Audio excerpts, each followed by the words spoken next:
At a major Hollywood studio, in a corner office of Sub-Basement D, the development executives toil in obscurity to reboot it.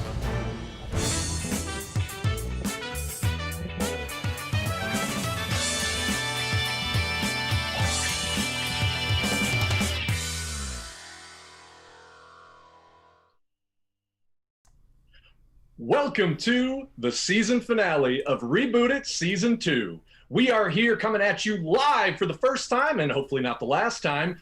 All of our smiling faces, you see us here. It's different than we've done it before, but you'll get used to the grid view. I am producer Bill. This is the show for the golden age of intellectual property entertainment, where all of your favorite properties will be rebooted. It's just a matter of time. So we are here to try to do it better than anybody else.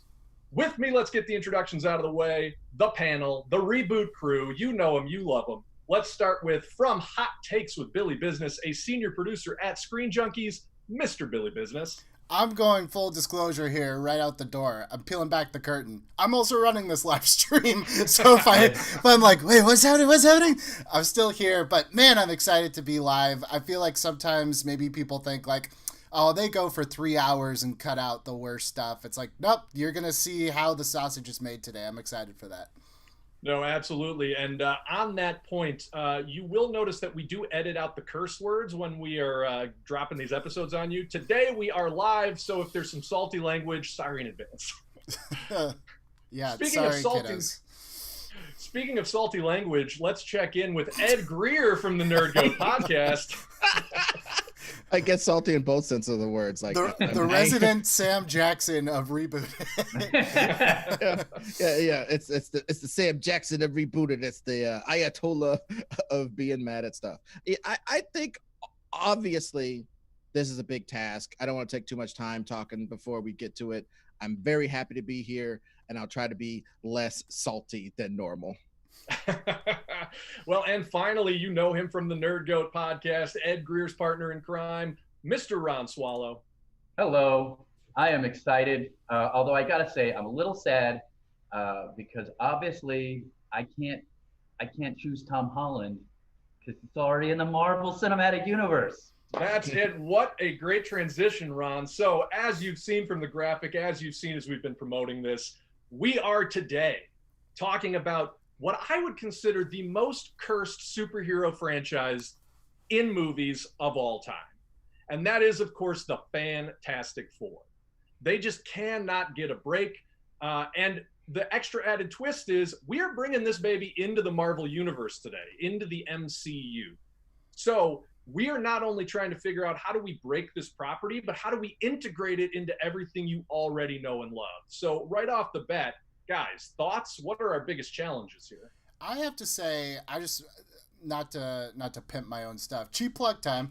I actually did an episode of my show about the 2005 Fantastic Four because I actually think tonally it's correct. Like that is what the Fantastic Four is. I get it. There's probably some story stuff, some character stuff maybe we can fix, but you know, we always talk about like what does an audience bring into this, and we'll get to that. But I do think like I don't know with Fantastic Four if audiences know what they want from this, because it seems like we gave both ends of the spectrum and neither of them work. That's why this one's going to be really hard. Yeah, we'll get into the audience expectations. Ed, Ron, what are you guys thinking right off the bat? What excites you and what terrifies you about this project today?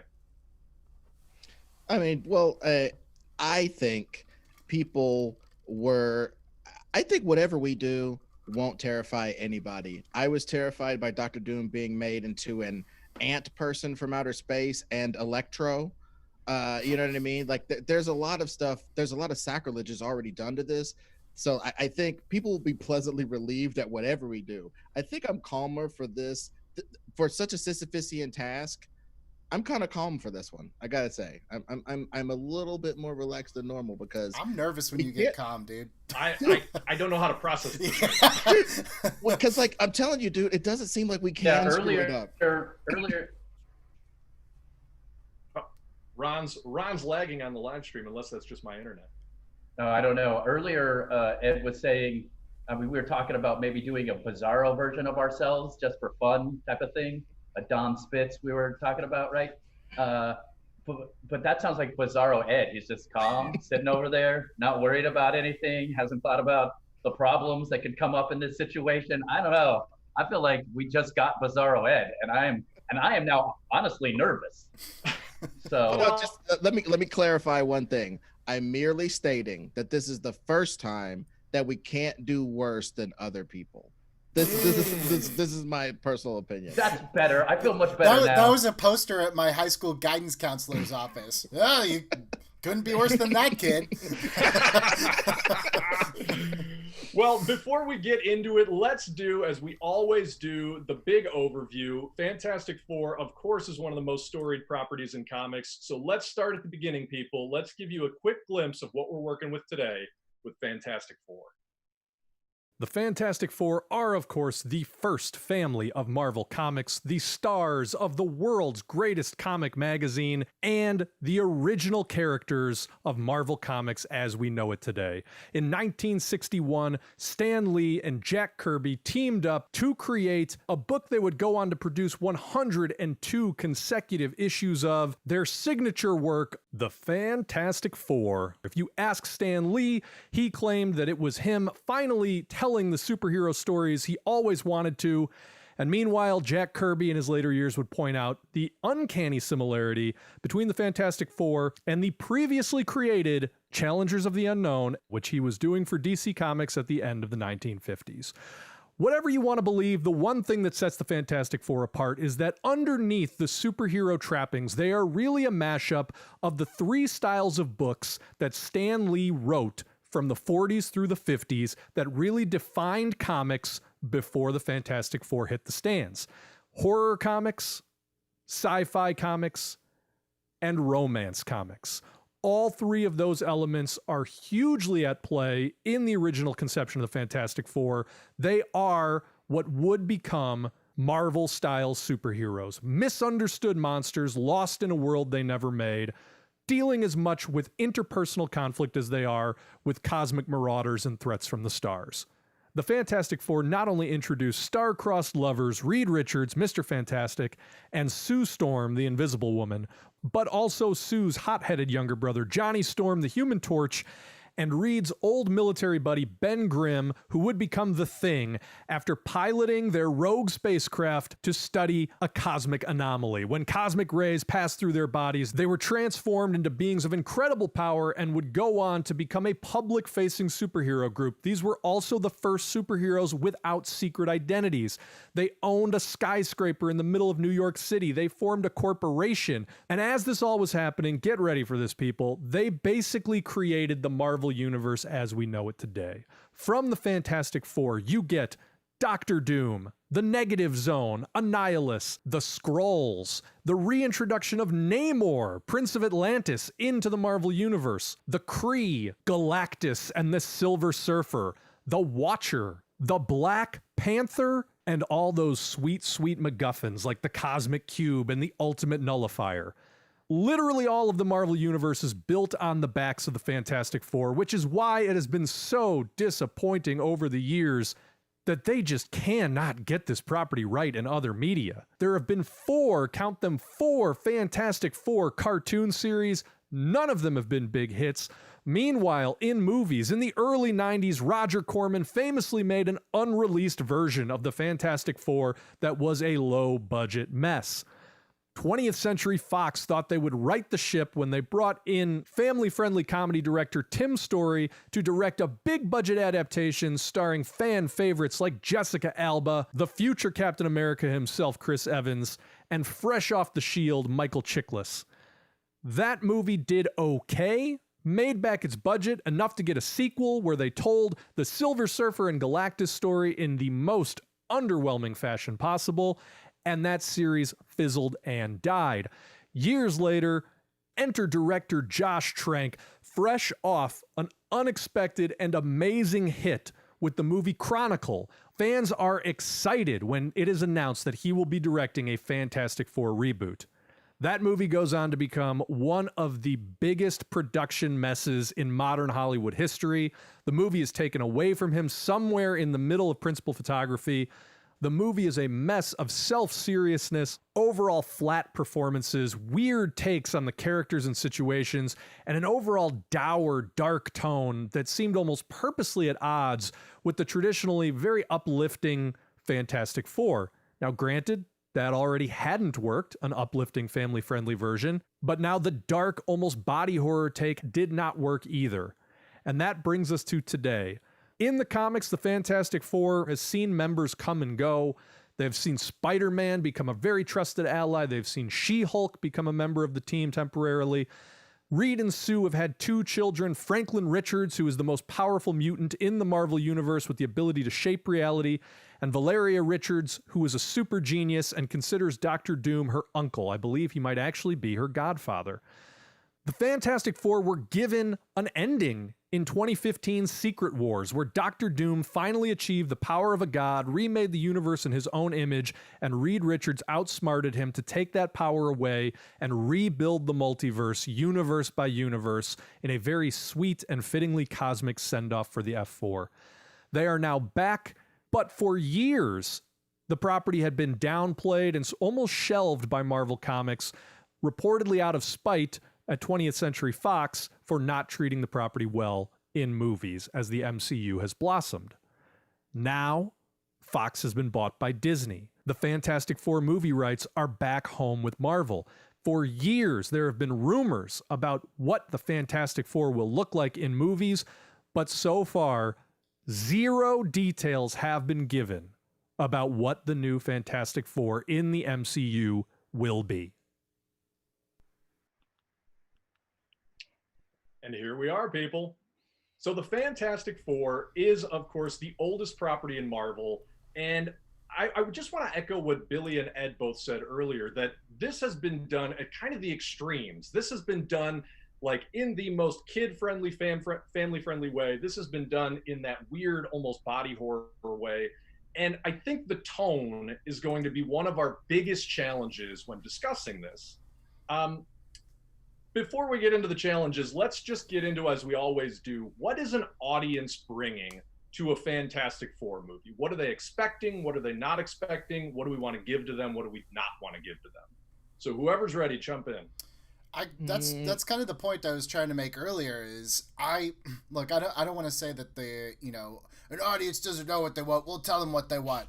But when it comes to Fantastic Four, I'm not so sure that's too far off. I don't know if people, and I don't mean this condescendingly, I don't know if people know what they want from a Fantastic Four movie. I truly don't, because it really is more of a family, not a comedy, but certainly more of like a kid's movie than it is what they tried to do in 2015, which at least half of it was a really cool body horror movie. So I think at least you want the iconography. You want them in the blue suits. You want them with their powers.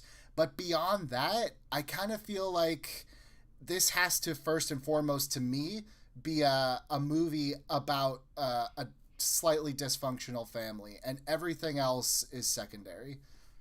Yeah, I'll just echo that and say I think the Fantastic Four are a family first, they're explorers second, and they're superheroes almost a distant third. Like, they fight supervillains just because that's what their travels and explorations bring across their plate, but it's not what their MO is. Sure. Ed, Ron, what do you guys think? What's an audience bringing into this? I mean, personally, this is my thing. You know me. You all know me. Let me take a sip. I don't disagree with anybody what anybody said, but I think I agree with Dan Slott and I think John Byrne when they state that they are a family. This concept that they're dysfunctional. Maybe you've never been around an actual real family and seen how much they fight and seen how much crap is going on, but that's not dysfunctional. Sure. Sue's look, I just crack. I just want, I want to be clear. I'm not talking about like like a CW dysfunctional family. I'm talking about like the Connors, Roseanne Barr's, right. Kind of genius. Exactly. You're not talking about Ron Swallow's family. Yes, sorry. Yeah. Right. Exactly. So Franklin and Valeria don't have to grow up in a bush. So I just want to make that clear. But also this concept that they are adventurers straight up. And I think if I had to put my big fat Ben Grimm foot down on something, I would love for us to see them as adventurers even before they go up into space. Because in the comic book, it seems like Reed was in the army a little bit, so was Ben. Johnny's just a dumb kid and a secretary basically. And they decided to go up into outer space and do a big adventure. That doesn't make any damn sense, and we all know this. So if we could try to do a little bit of what the F4tastic try to do, as in, let's have a reason for these people to be good enough or qualified enough to go to space and do something weird, and have them be adventurers before they even get powers. That's my little contribution thus far. Okay. Whereas I kind of think we need to not see an origin story. I agree 100%.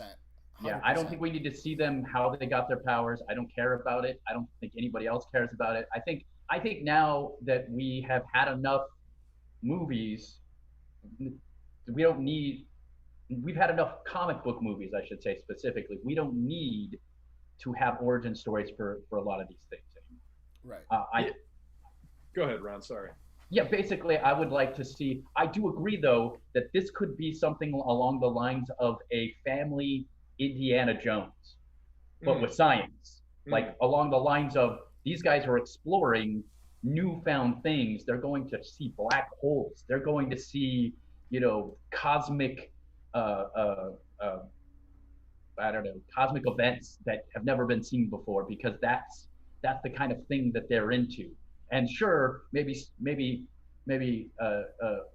Thing and Johnny Storm aren't as into it, but they're still along for the ride.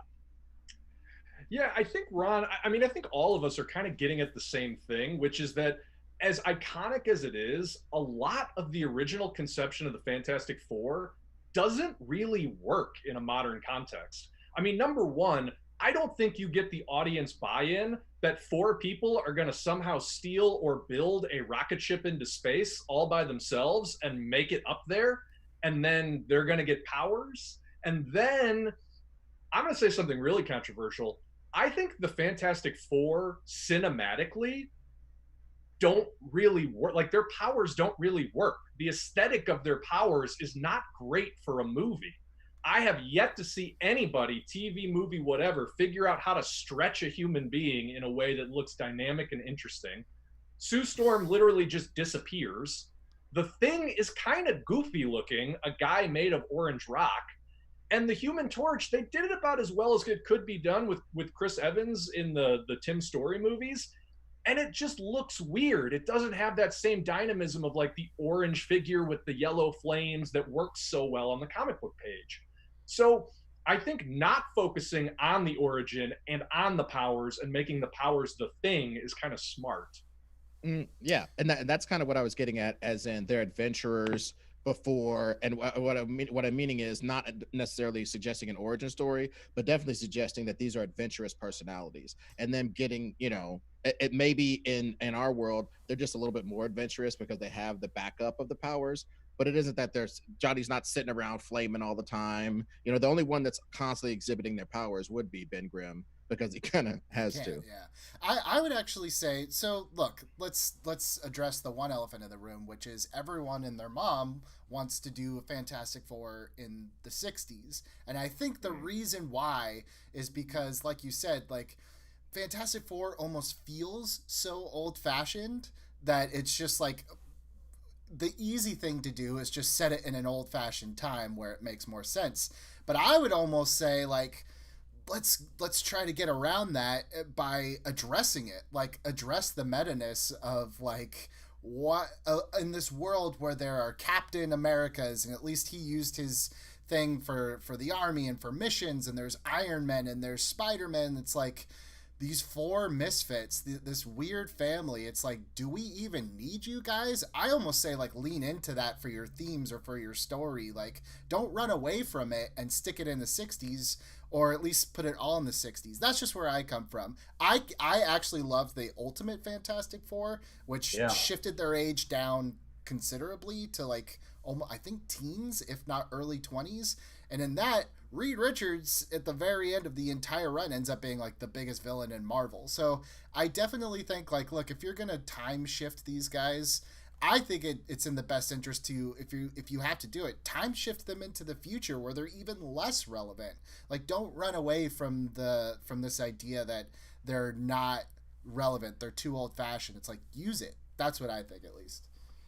I just want to jump on really quick. There's a lot of fan ideas out there that are frankly terrible. And I'm going to come down really, really hard right now. Like, this idea that the Fantastic Four should have their origin in the 60s, should get lost in the negative zone, and then should sort of appear fully formed in the modern day MCU. Like, oh, we finally escaped the negative zone and now we're here to join the party, right, is friggin' terrible.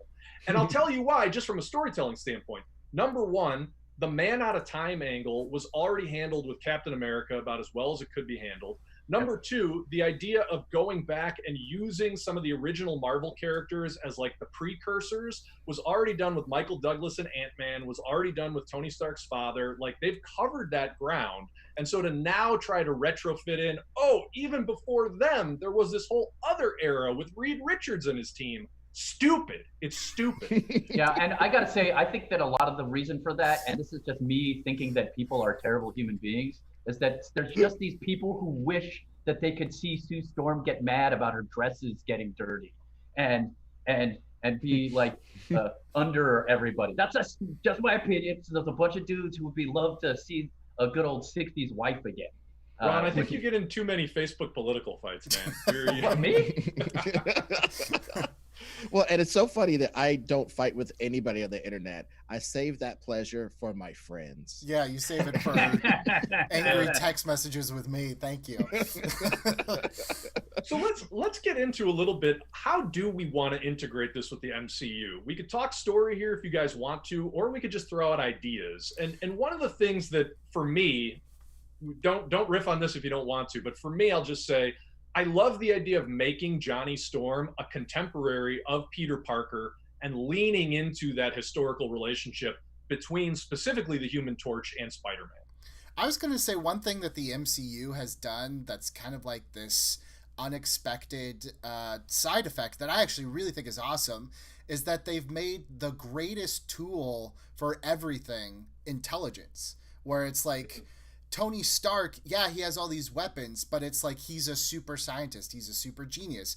Even the Hulk, it's like they celebrate the science. So I would love it if, yeah, like instead of, taking this concept that the Fantastic Four kind of was this base model that all the other heroes came from, let's turn it on its head. And it's like, let's look at the MCU where it is now. Who are the most respected heroes that we turn to? The smartest ones. We turn to the geniuses, which is where I think if I'm looking for a new Avengers or if I'm looking around, who am I going to look for? Well, first we need our super genius. And I think that's where you start to like fill the needs of what the MCU needs, rather than trying to, like you said already, I don't want to be the reiterator, but we don't want to try to be like, oh yeah, but before that, I think it's right. Like, I love the idea of Johnny Storm is a transfer student into Peter Parker's class, and his older sister is dating this guy that is maybe, getting a Stark Foundation grant because he's one of the leading, MIT, whatever. You get what I'm trying to say. Yeah. Yeah, I love this idea, especially because you know why? Tom Holland gets to be in this movie. Anybody? and for those playing the drinking game at home, Ron said he loves something. Well, honestly. Please consult a physician on that last comment from Ron. That was a twofer. Yeah. Please drink responsibly. Yeah, you have drunk twice. You know what? I wouldn't know, but the Johnny Storm being the appropriate age range to mess with Spider-Man at all. I would maybe tweak it to, this has always been my thing about Johnny Storm, is his his having no qualifications to be around geniuses and smart people. It really's made me mad because they decided some big oaf is the pilot of the group. Why couldn't Ben Grimm be a friggin' astronaut? A real deal astronaut, the physical kind, not the smart kind. Reed and him studied the same sort of stuff, but Reed went more theoretical. Ben went more, I'm actually going to go to space and risk my life because I'm actually tough and cool. And Johnny Storm could be maybe after Ben Grimm does a few spacewalks or whatever, goes to pilot school to maybe teach pilot school. I'm not doing too much story right now, but I'm just saying, like, Johnny Storm being basically Maverick, somebody who's like too crazy and fiery to last in the pilot program, but he's got a lot of talent and he's super cool and he's going to college. And Mary Jane thinks there's this dreamy guy in her college class, and it's this kind of older transfer student that used to be Maverick, for Christ's sake, and he's in school now, and she's like, damn, this dude is so handsome. Pete, you're my boyfriend, obviously. I helped you to the Mysterio, Jazz. I went on the run with you, okay? You know I love you. But this guy's beautiful. You gotta see him. And Pete's like, oh, why I oughta? That was always their relationship. Back in the old days comics, that was one of the greatest things about Spider-Man versus the Torch. They were young guys that had powers and were cool. And Spider-Man was never considered a cool, famous, handsome person because he had a full mask on and was a weird dork with weird powers. Whereas a guy flying in the sky, how can you beat that? You know? No, Spider-Man always was sort of taking some of the shine off Johnny Storm. Is like, oh, I just want to be in this guy's aura, man. Yeah. Right. So I'm saying with what I've just posited, I think we would have some sort of reason why Johnny would be around space people and flying people, but yet he wasn't quite good enough. It was his mental, you know what I mean, that was holding him back from being a great pilot like Ben or something like that. Just some sort of thing like that. Not him being a stunt racer, him racing cars. I'm not going to put Vin Diesel in space, although they are going to do that. They're definitely going to do that. They're going to do that, but I For wouldn't, and you wouldn't, as an audience, put Diesel in space. And I think that's also great because then we get to see a little story arc with Johnny Storm being the character. I mean, they've tried to do this in the previous ones, but being a guy who finally makes the rash decision instead of busting into a situation at the end. At some point, he's going to be the guy who actually waits and plans or something along those lines. Whereas before, half of the mess is created by him just immediately going in and thinking his fire can fix all the problems. Let's broaden this discussion of characters a little bit, because I think this might be a good place to really start nailing some of our story. Can we just talk about what each of our conceptions are of the four main characters? And I think even putting another parameter on it, let's try to nail down whose story who is the main character. Because the other elephant in the room is The Incredibles, right? The Incredibles is this great family story that's heavily influenced by the Fantastic Four. I would argue that in both of the Incredibles movies, they made a storytelling choice, and I think a necessary one, that in the first Incredibles movie, it's Mr. Incredible's story, and the others are supporting characters. And in the second Incredibles movie, it's Elastigirl's story, and the other characters are the supporting characters. So let's just talk about the Fantastic Four as characters, and let's try to nail down who is our main character. Whose story is this? And I don't think it's Johnny Storm. We've been talking about him a lot, but I don't think it's his story necessarily. If you want to disagree, feel free. But let's talk about that a little bit. Who are these people? I mean, I'll just start. I don't think it's Reed Richards' story, because I do think you got to play Reed Richards as so incredibly smart. He's almost autistic. Like, he's hard to relate to. He's hard to understand. What do you guys think? I don't know if I go that far. Wow. Okay. I do think I think he still has to be personable. I think there is a charm to Mr. Fantastic that I wouldn't want him to be like a cold characterization, but I also kind of think like, well, I don't know, there's two ways of thinking about it. Like, it's almost easier for me. It's like, you know, the Batman thing where it's like the villain kind of tells me what the characters need to overcome. So it's like, if it's Reed's story, then I'm thinking, you know, like, is it something like, you know, like, is he trying to battle, you know, like a Kang the Conqueror or something, where it's, you know, like his own demons are kind of end up being himself, you know?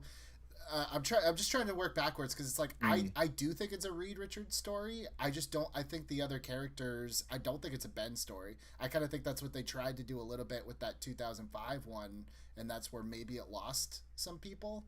I think it's easy to get lost in the pathos of Ben Grimm because Stan and Jack did so much when they were doing those comics, and it's affecting, but it's also one note. And I don't necessarily know that you get a satisfying story. Look, guys, I was kind of beating around the bush of it earlier. I'll just say it. I think there's a valid argument that this is Sue Storm's story. I think. Go ahead, Ron. Sorry. I actually really like that idea. And look, I don't know. This is in my own headcanon. And I don't think that these guys did this on purpose. I know that they were just coming up with cool ideas to make a family of superheroes. But in my head, it kind of feels like the Invisible Woman is saying something, you know how I get. I'm political sometimes. It's almost like saying, we don't pay attention to this person. This person is, even though they have the best powers, even we know that in Marvel Universe, she's unbelievably powerful. Like we've talked about it before, she can do a ton of stuff. I just think I don't disagree with you, but they hit it so on the nose in that 2005 movie. It's like Johnny's the hothead, so he's gonna turn into fire. Sue feels like she isn't seen by anybody, so she'll be invisible. Reed stretches himself to like. I know it's the problem with it. I think honestly, my pitch is you go the complete opposite direction. So Sue Storm, for the past 15 years or so in the comics, has been portrayed almost as like other superheroes will defer to her as much as Reed Richards. Like she is the one who has her stuff together. Like she's the one, and I think that's a valid angle to the family dynamic of it too. That if Reed is so far out in his own thoughts, if Ben is so lost in his self-pity, if Johnny doesn't stop to think, who is the person that actually holds these people together? It's the Invisible Woman. And I think in the 60s, it was because she's so emotional and she just loves her boys. I think in 2020, it's because she's the one with like the guts and the wherewithal to control these absolutely, oil and water type of personalities. Not married to it. I just want to make the strong pitch. Well, here's the other question. Do you think they have kids? It's tough. Does that make it too busy, do you think? It's tough to tell that story if you want to tell the story from the comics because there's so much. Especially Valeria's story has to do with like alternate dimensions and time travel and this and that. But then again, we don't have to tell that part. They can just have the kids. Because they need to introduce mutants into this. I'm not even thinking about mutants. I don't want to, like, Fantastic Four is hard enough as it is. I do think, though, like, it would be a missed opportunity, and maybe this could easily tie into what you just pitched, Bill, but I think Reed Richards and Sue Storm kind of being the head of this family, the mom and dad, if you want to call it that, they have such a different outlook than every other hero that we've seen because they have a family. Like Tony in the movies, in the MCU, Tony only had Pepper. Cap, like part of his arc was that he was trying to find this family within the Avengers. First he was trying to be like, okay, is it friends? Are they soldiers? What are they to me? But to come into this thing, it's like, no, I have like a wife, I have like a brother, potentially like I have kids. Like how does, like, that's just something that isn't done yet, at least in the MCU, is like, how do you face a situation from a family man or a family woman's perspective? Like, I kind of feel like it'd be a missed opportunity to at least not even explore that. Yeah, and the kids could be so young, like, that they don't have powers yet. Or anything along those lines. They just could be normal kids. I don't know. It's just an idea because I think it adds, it adds stakes. It adds relatability to the two characters. I'm sure there are going to be plenty of people who have kids who go to watch these movies. You know what I mean? So I don't know. What do you guys think? Well, like I said, I was just thinking about this while you guys were talking because I wasn't listening. Obviously I was listening. You guys are captivating. Okay, geez, I'm giving it up. But honestly, this whole rigmarole, I think what we're really getting at is obviously we're trying to find out what role Sue Storm would actually play in real life. And I've been really thinking about it. I honestly think that they should make her a spy or an OSS agent or a sword agent or something that where it's like her main thing is I'm in the background, but I'm all the way active because I know who you are, smart guy with the rubby brain. I know you, rebellious astronaut, and my brother is a pilot. And she could see some kind of way to bind these guys into something to do a specific task that has to be done. And if she already knows Reed and has romanced him or they're romancing each other, whatever, and she has to basically take her lover into her confidence to do this plan or something. I'm just not trying to get too far ahead, but like something interesting about her having a role where the whole thing is to know personalities. In real life, spying isn't jumping around doing parkour in France. Real life spying is going to a dead drop that's been there for 15 years and talking to Coral, leaving a piece of paper in a trash can or whatever. It's knowing all the personalities, knowing the geopolitics of where you're at and how to act in these different places. There's not too much Atomic Blonde going in real life spying. Real life spying is about information and personalities. That's what real life spying is about. And I think she could be, that could be an interesting way to introduce her character as somebody who has these resources, knows how to use these resources. I think that's an interesting synthesis of everything we've been talking about, right? The idea of like, whose story is it? How does it integrate into the MCU? So maybe let's start talking story a little bit, because as you're talking, Ed, it's like, I'm thinking, we know in the MCU, Nick Fury is in space building what is ostensibly the Sword Outpost, right? So that is that's a new story thread. We know in the past Fantastic Four movies, we've seen like at one point they were a research group funded by Doom, and that was how they made it up into space. In the 2015 movie, they were a think tank that was funded to create a portal to another dimension. So I think number one, even if we're not telling the origin story, we should sort of figure out the origin story, because it will dictate how they fit into these events. And then number two, I mean, no, I like the idea of Sue Storm is plugged in with S.H.I.E.L.D. That's a great way for Spider-Man to also be introduced to Johnny Storm, by the way. I like the idea of Reed Richards as a big brain involved in whatever S.H.I.E.L.D.'s new plans are. This actually starts making me think about, in the 90s, Jim Lee relaunched the Fantastic Four as part of the Heroes Reborn initiative that kind of streamlined their origin. And it was a very similar thing where, like, they were intercepted by S.H.I.E.L.D. after having crashed their experimental space plane. And it became sort of this thing where they were guided along by the forces of S.H.I.E.L.D. I don't know if you do that in the MCU. Are there other stories that we want to talk about? Are there villains that we want to talk about at this point? This is where, though. Go ahead, Bill. Oh, no, I was just going to say, it's so funny that, like, in the course of that movie came out in 2005, it's 2020, and today we just launched the first private rocket into space. So it's like, what was just like, yeah, right, 15 years ago doesn't seem like quite as dumb today. That like, if what's her face, if Sue is part of S.H.I.E.L.D., you can actually, I think, the end credits of Far From Home actually gives you a nice like kind of starter base where it's like, okay, now we're in space, now S.H.I.E.L.D. is in space, there's S.W.O.R.D., and there could be a S.W.O.R.D. accident, where somehow you'd have to configure how they got up there. But I just want to touch real quick too, like you said villains and you mentioned Doom. I personally think that the biggest problem that every Fantastic Four movie is that they shoot their load on Victor Von Doom right out the gate, and I don't think that we should do that. Hard agree. Agree. Oh, you said earlier, Billy, dude, this concept that I think they basically made Dr. Doom into a nihilist in the 14 one. The whole thing of like it's an anti-life type of thing, blah blah, antimatter universe to take our matter universe. But I was thinking this concept of like going into space without swords.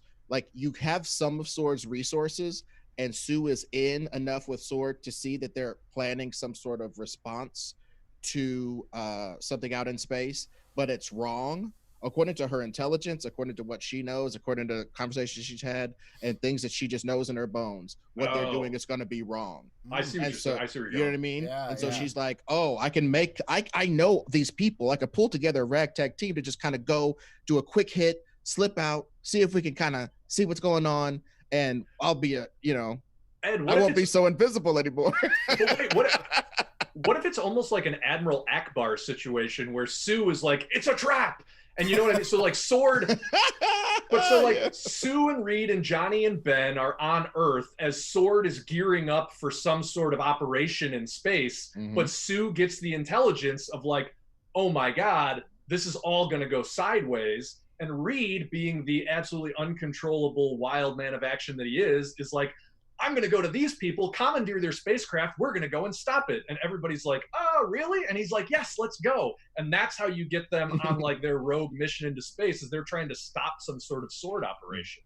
And also, if we wanted to keep, again, if we want to keep the technology used in the private sector, one thing I've always found interesting, and people gloss over it all the time, but the reason why Reed and them have so much money is that when Reed Richards wakes up, he thinks of a new idea for a sonic toothbrush. When he goes to sleep, he thinks of a new idea for a car tarp.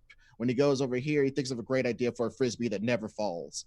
And he just sells these and gets bunches of money all the time. He's got patents out the wazoo. You're telling me in the 5 years that Tony Stark was either gone or mourning or bouncing babies on his knees, that there wasn't somebody that could come in and establish like a nice virgin empire during that? Like, hey, man, I know everybody's sad.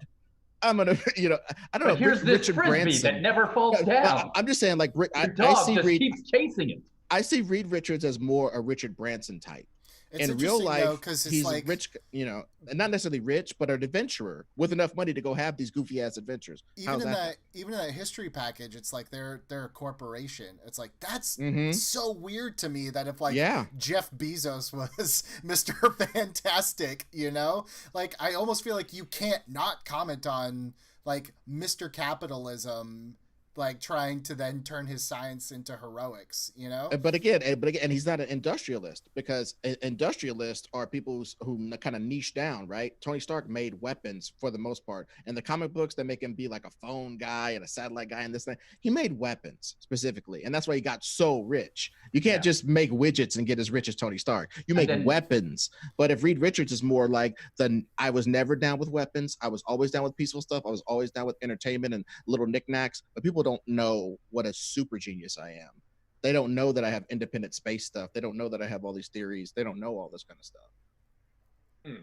Yeah, and then that's why he's flown under the radar as like a super genius, basically. Yeah, because he's not a public figure yet. I don't know, just people in there. Yeah, no, I think it's good. I mean, I think we're getting to the point where we need to kind of nail down who the villain is to better shape this story. So that's maybe all right, sorry.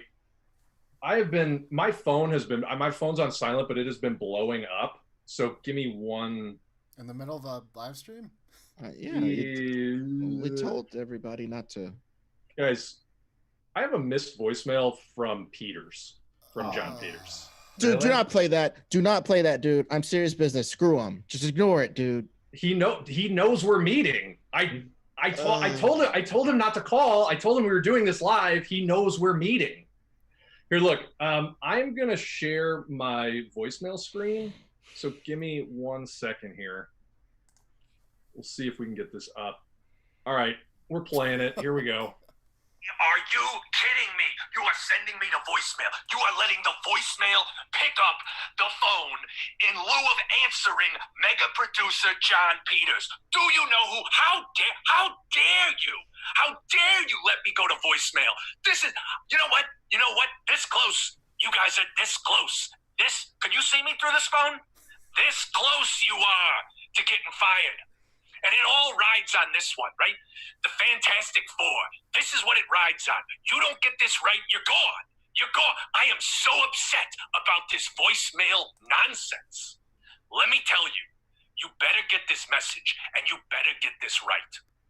I have been boning up on my Fantastic Four. And there are some things in the history of this estimable property that absolutely have to be in this movie. I don't want to hear an argument. Number one, Herbie the robot. I have never seen something so cute and family friendly in a superhero franchise. Give me Herbie the robot. Number two, Graviton, the greatest villain the Fantastic Four has ever faced. Graviton. He makes little discs that make things float. I've never seen something that I loved so much in a comic book. And number 3, don't you dare touch the Silver Surfer.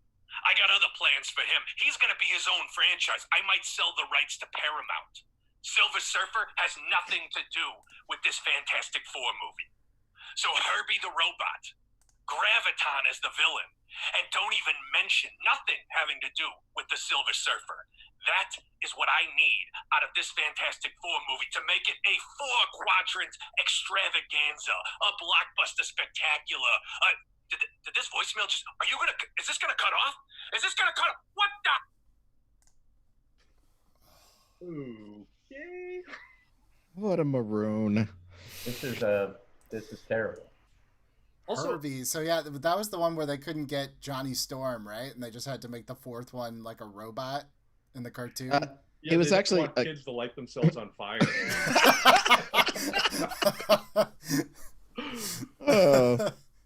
Also, Graviton is definitely a Fantastic Four villain, but I think the one who uses the anti-gravity discs is the Wizard.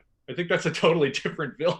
Yeah. From my recollection, Graviton is kind of like a Count Nefaria type. Yeah, he's kind of like a big cape and stuff. Yeah, they used to make the whole Avengers fight Graviton, because he had power over gravity, which is pretty heavy duty. Well, I mean, there's something interesting to that idea of like using a villain who can control gravity. Because I mean, ultimately, you look at some cutting edge science and like gravity can be used. You get into like your Christopher Nolan Interstellar of it all. Like gravity can be used to bend time and space. Maybe you're making wormholes. Maybe you know what I mean. I wonder if gravity, if like whatever this cosmic ribbon or wave that they always get their powers from, like maybe that's him controlling it. Maybe he's trying to pull it towards him or something and they get in the way of it. I don't know. I'm just trying to think. Well, and also, I mean, one thing I hate is the fact that they wasted this thing of like the thing that makes the Fantastic Four in the movie canon usually makes Doctor Doom. You know what I mean? It's exposure to these same energies that makes Doctor Doom, which is bad and wrong. I gotta tell you guys. However, but if we're talking about space stuff, I'm just saying, if we're talking about some scientist people from SWORD who went into space, one of them being some smart gravity genius or whatever, gets infected by some stuff. I don't know. Maybe that's too simple, but like something not necessarily to relate it to the Fantastic Four getting their powers, but like SWORD going out into space and one of them comes back a gravitronic Superman with his mind all messed up. But that's the thing with Fantastic Four is I think you can keep the story relatively simple because, like I said, I think it's all about the dynamic between the 4 characters. I don't think you have to have a super complex plot. Well, what does Graviton want though? Like, you know what I mean? And does he have to be the main bad guy? Could he be a thug being used by a bigger bad guy or an eventual bigger bad guy? What do you? Theoretically, so let's talk bad guy a little bit. I think we're kind of talking around the fact that in a movie with 4 main characters, it is useful to have a simple bad guy. And I think that's what they get wrong with Doom is like there's so much history and so much complexity that it's very hard to both establish the Fantastic Four and then also introduce everything associated with Doom. So this is sort of like what Man of Steel did, where it's like General Zod, very easy to understand, wants revenge. Boom, there you go. Yeah, the Hornet in Yellow Jacket in Ant-Man is pretty simple too. Yeah, and even going back to the Batman Begins of it all, like the Scarecrow and Ra's al Ghul didn't need a lot of screen time to make the impact that they needed to make on that story. So you look at Fantastic Four villains. I mean, the Graviton thing may be a blessing in disguise because I think, like we were saying, Doom is out. Annihilus comes packaged with the Negative Zone. Yeah. Kang is an interesting choice, but then you get into crazy time travel shenanigans, which could be good. It depends on how crazy we want this movie to be. But the other question I have is, what about because they've made the Skrulls good guys, or at least seemingly good guys. What if there's a particular part of the Skrulls that's not? And since the Skrulls seem to be part of making this whole thing, and Ed said something about Sue knowing something's off. And what if she just knows something is off with these specific type of Skrulls because they're acting different than the other Skrulls act? I don't know. I don't know if that makes it too complicated or not, but it also goes within the universe, and maybe the Skrulls are either using Graviton, or we have a super Skrull that has absorbed Gravitron's powers. I don't know. Here's a thought. This is something Billy said earlier. Is that too complicated? No, let me build on that, Ron. Billy talked earlier about like what is the relevance of these 4 dopes in a superpowered world, right? Yeah. And what if you almost start this movie where your sword mission, like what if Captain Marvel makes a cameo in this movie and she's there at the beginning, and whoever your current Avengers team is, like what if you have a little Avengers moment at the beginning of this movie, all for them to sort of get lost in space because of this act of sabotage? You know what I mean? Could you get cameos of these people for like the first act and then broom them out of the movie? And so it's almost like, if it is the Skrulls, it's like, oh my God, they just hit the end game on like their 20-year plan to take over Earth. It's almost like you're doing the Secret Invasion story as the Fantastic Four origin. Yeah. That's kind of cool. I like that. You know what I mean? idea. So it's like the beginning of the movie, it is just Sue Storm, Agent of S.W.O.R.D., Dr. Richards, who's consulting on this project, Sue's, hanger-on little brother, and then Ben Grimm, who's an astronaut, something like that. But like, they almost have to come together at the end because the Super Skrull, right? Like Talos' son, theoretically, hits the button. It looks like all the heroes of the Marvel Universe are vaporized. Some sort of wormhole or whatever is opened that brings the Skrull Empire into Earth space.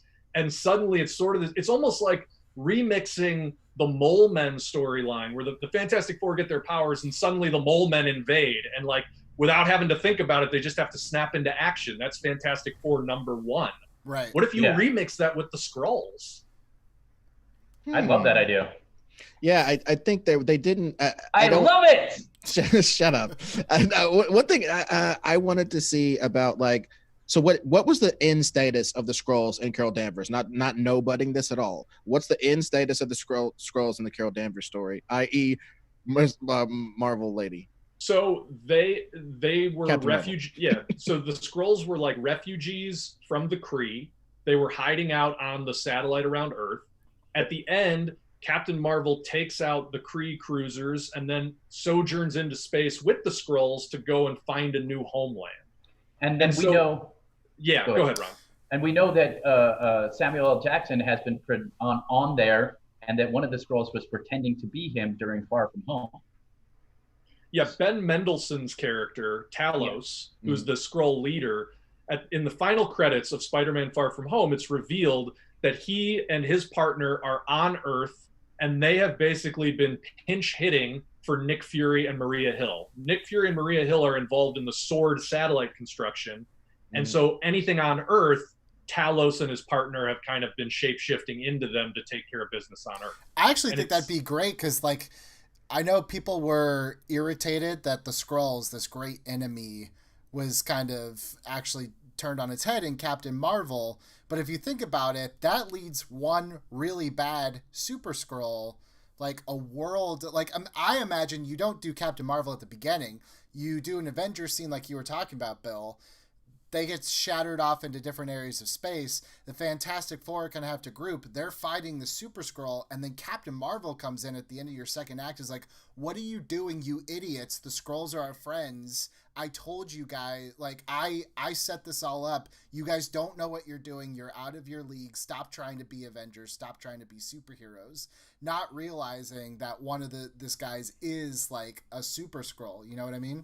But see, I think you could do that in Act 1. And so just last thing to answer Ed's question, in Captain Marvel, there's a hint where some Skrull children witness their parents being flat out murdered in trying to escape.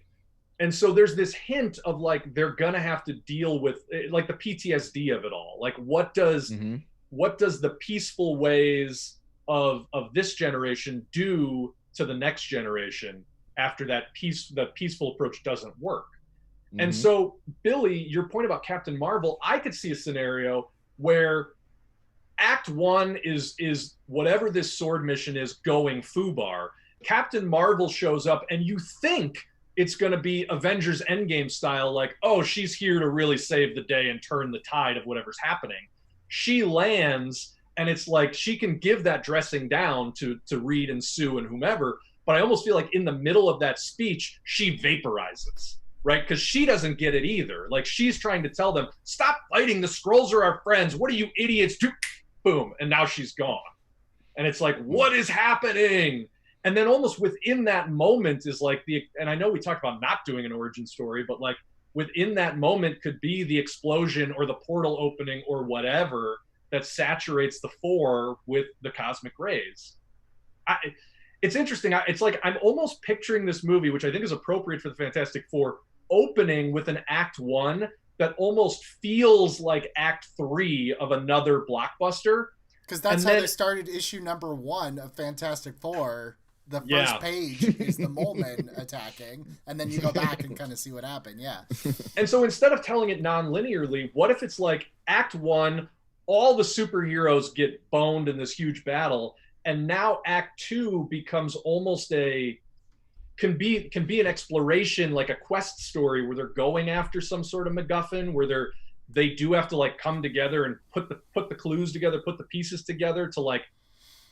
I just worry that now, as I'm talking about it, it feels a little similar to Endgame, where it's like we got to bring everybody back, or we got to undo what was done. Well, I was going to say, because that's what makes the most sense is Reed figures out that they weren't actually killed, that they were sent to, I don't know, the negative zone, and then he has to figure out a way to get through that. And meanwhile, everybody's also fighting these Skrulls who are trying to take over, either surreptitiously or, straight conflict. But then, there's no Tom Holland, so I can't believe it. Spider-Man could still be on Earth. Spider-Man doesn't get zapped away. Yeah, that's right. Well, I mean, guys, I think one thing we do, I think your instinct is right, Bill. We need to like streamline it some way to the point where maybe there is one thing that I find I kind of hate it, and I think it's stupid. But in superhero movies, they'll always have like Captain America and a bunch of soldier dorks, and I'm not calling soldiers dorks, but you know what I'm saying? Regular soldier guys and Captain America have to do something. Like, why? What's up with all these backup dudes? If you guys are super guys, like what's up with that? But they always do it, right? Because humans, we feel like we must tag along with our big brothers, right? These super guys, I got to be there.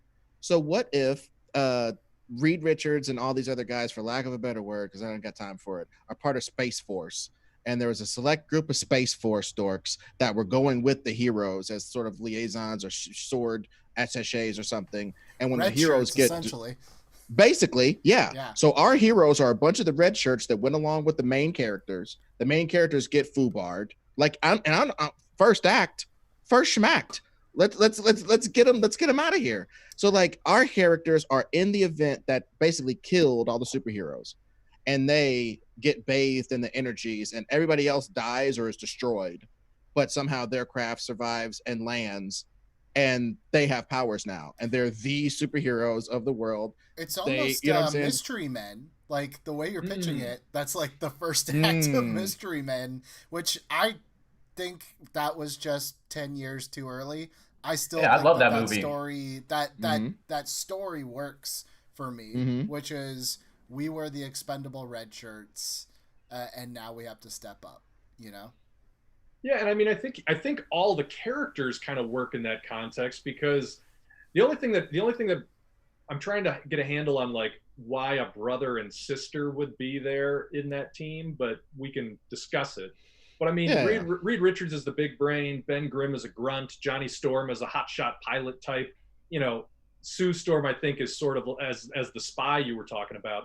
I mean, frankly, Ed, I still think we can make all this work. And what if Reed and Sue are on the ground, but Ben and Johnny are the red shirts that are up in space, and so Reed and Sue commandeer the space vehicle to go rescue them because of that moment where Sue realizes, like, this is a trap. And then they get hit too. Like he's working on something to kind of, and even if it isn't I don't. Again, rocket doing the schmocket, thing. something to get up there to help their boys. You know what I'm saying? Yeah. Whether it's a teleportation machine, matter inverter, inverse polarity, yada yada. I mean, I kind of something like to get us from here. if it is, I mean, like an experimental teleportation machine could be pretty awesome. Because then you're dealing with like exotic matter and energy that could maybe give them the powers. Well, and look, you guys, I've been taking some master classes on different things, and one of the key things to a good story is to have your protagonist or protagonists be the cause of their problems or whatever, and Reed using his teleportation device that isn't quite done yet to send them up to save people is an emotional yet good decision that would then create something out of that whole thing. And I think you just use Herbie as a stand-in for like Jarvis. That's just like, sir, this isn't ready. Like, we don't have time to argue, Herbie. You know? Right. I mean, I definitely think Reed having sort of a floating robotic assistant is very much on the table for this. 100%. Absolutely. And also, I just think, well, just to refine it just that tiniest bit, I don't know that it's his device is what messes them up. They went up and got into a messed up adventure where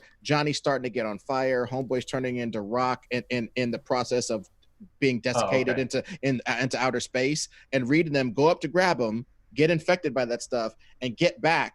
And that's why Reed and Sue aren't quite as messed up as Johnny and Homeboy, because they were exposed to it longer, got weirder powers, and then stretching pretty thin is not coming out of it unscathed. Pretty weird.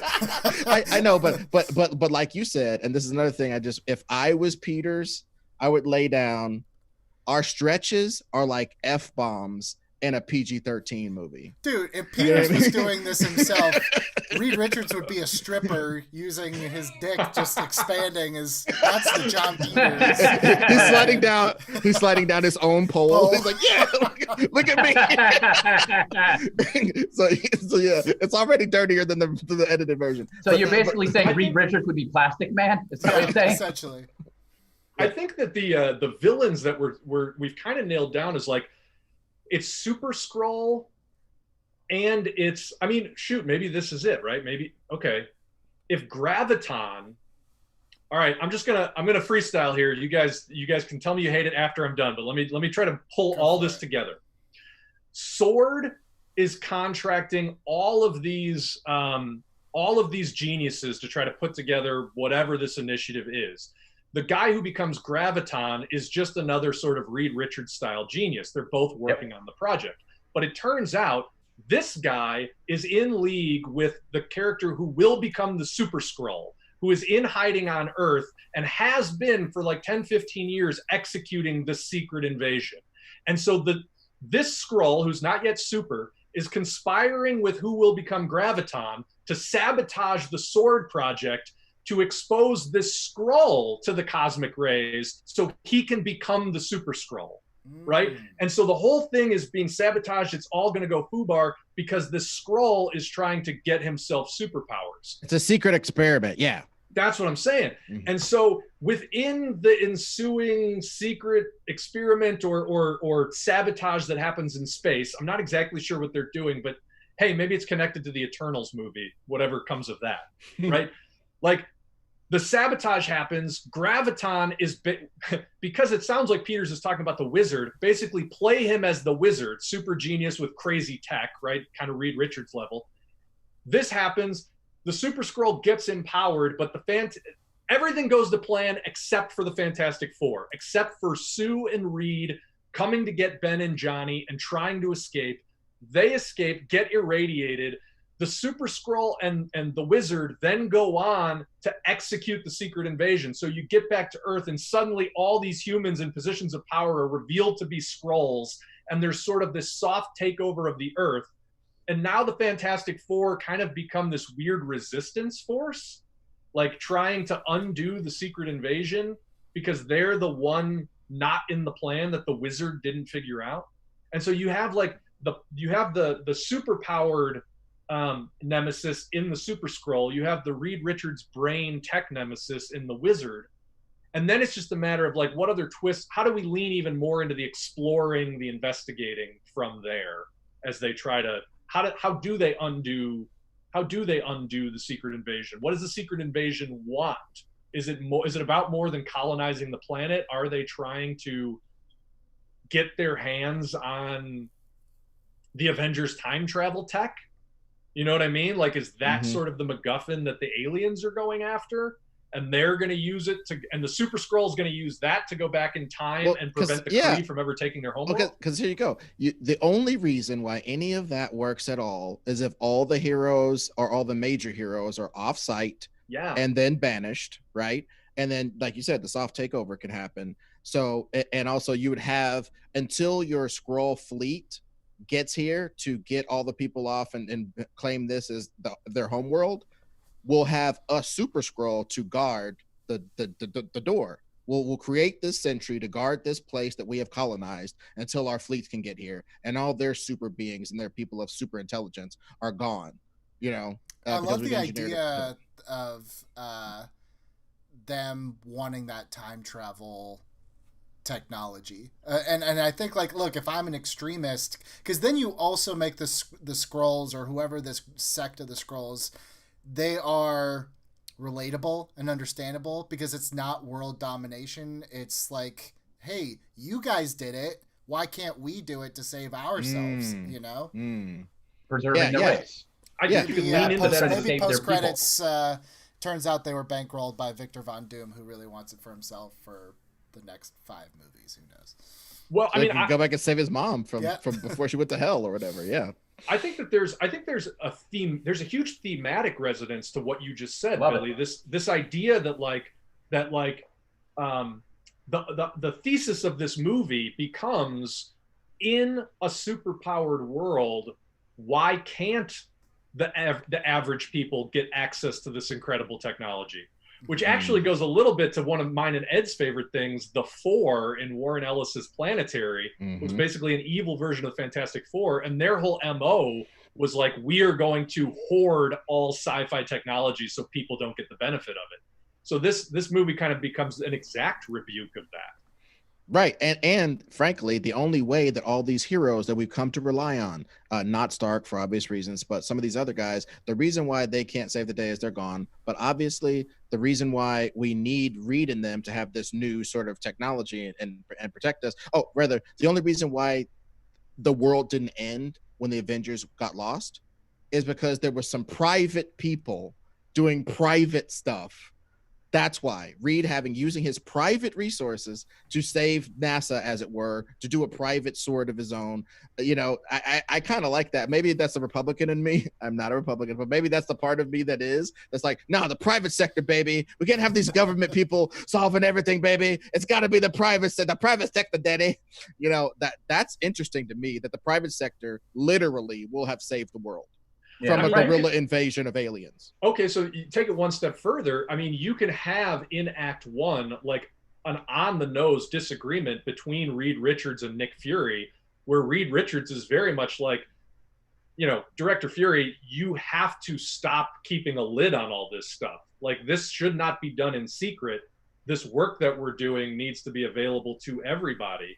And the movie then goes on to sort of explore this unexplored niche of the Marvel Universe of like, what are all of these private enterprises doing with technology, like whatever, you know, Iron Man's armor and whatever they use to channel the power of the cosmic cube. Dude, and a great thing you could have is a little moment with Black Panther. I mean, T'Challa saying, "Yeah, I agree. That's why Wakanda opened up. That's why we started sharing what we know." You know, like that would be something that then you have a nice little moment there as well. Yeah, there's a way, and I don't know that we've cracked it exactly, but there's a way to really make this entire movie about the struggle between like world-changing technology. Do you make it open source, or do you keep a lid on it?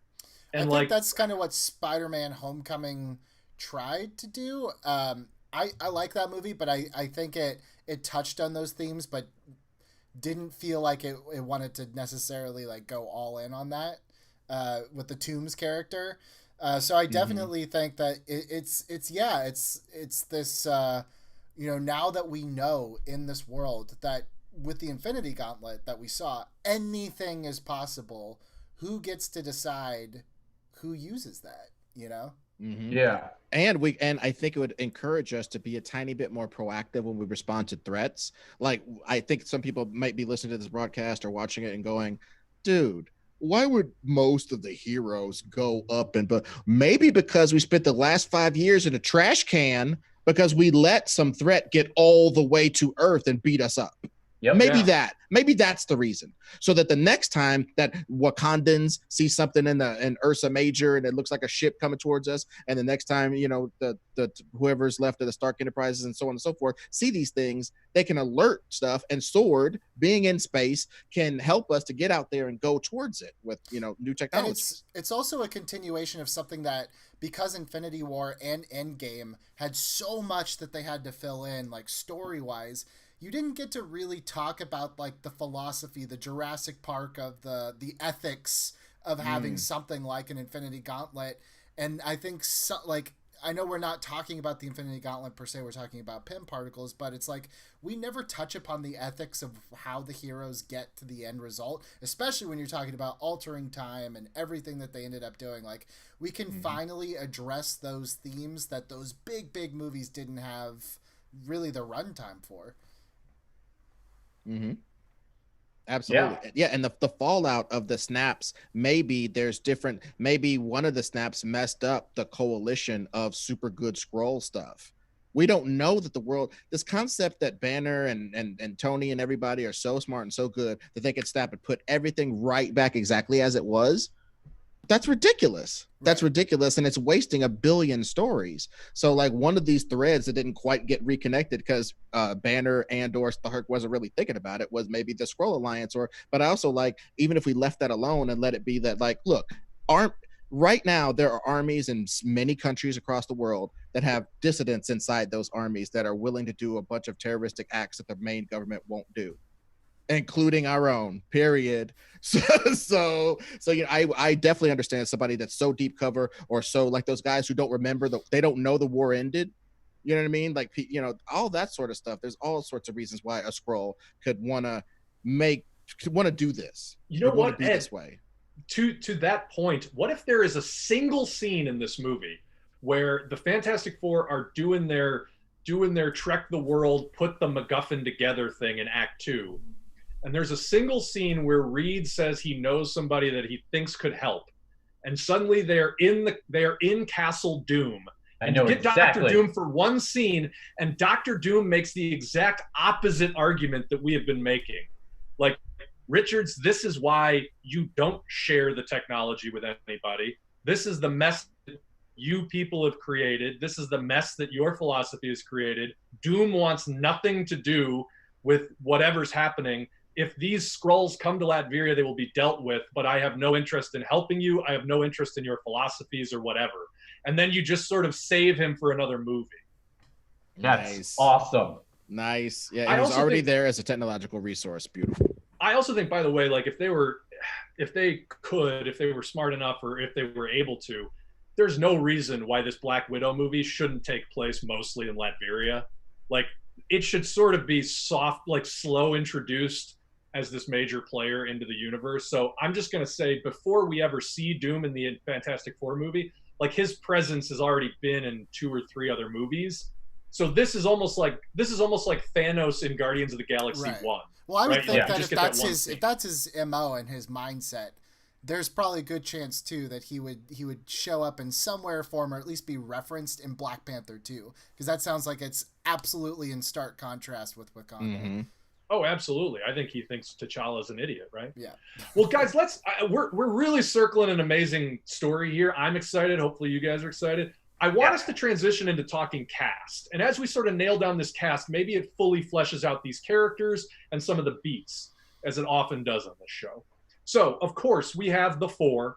We have, we'll have to nail down ages, but we know as one starting point, Johnny Storm is going to be somewhat contemporaneous with Peter Parker, which would put him anywhere from like college age to maybe mid to late 20s. So there's a little bit of a range there. And then we definitely want to cast the Super Skrull. We definitely want to cast this Wizard Graviton mashup that we've been talking about. And then we got to cast Doom, just because even if it's only a one scene cameo, I think the people want to hear our thoughts on that. Sure. So if we can nail down those 7, the Fantastic So- Four, Super Skrull, Graviton, and Doom. Here we go. Look, I'm not privy to giving into internet things in terms of like fan casting, but I think I know where you're going. No, I'm not gonna. Like, I'm never gonna suggest John Krasinski. You can click out the Same. video now. No, I'm not talking about him. But I did see an article the other day of potential talks for one actor that I was like, ooh, if that happens, that's actually really good. And that was Lakeith Stanfield for Oh. Reed Richards. And I just like, as soon as that went into my head, it's really hard to get out of my head now.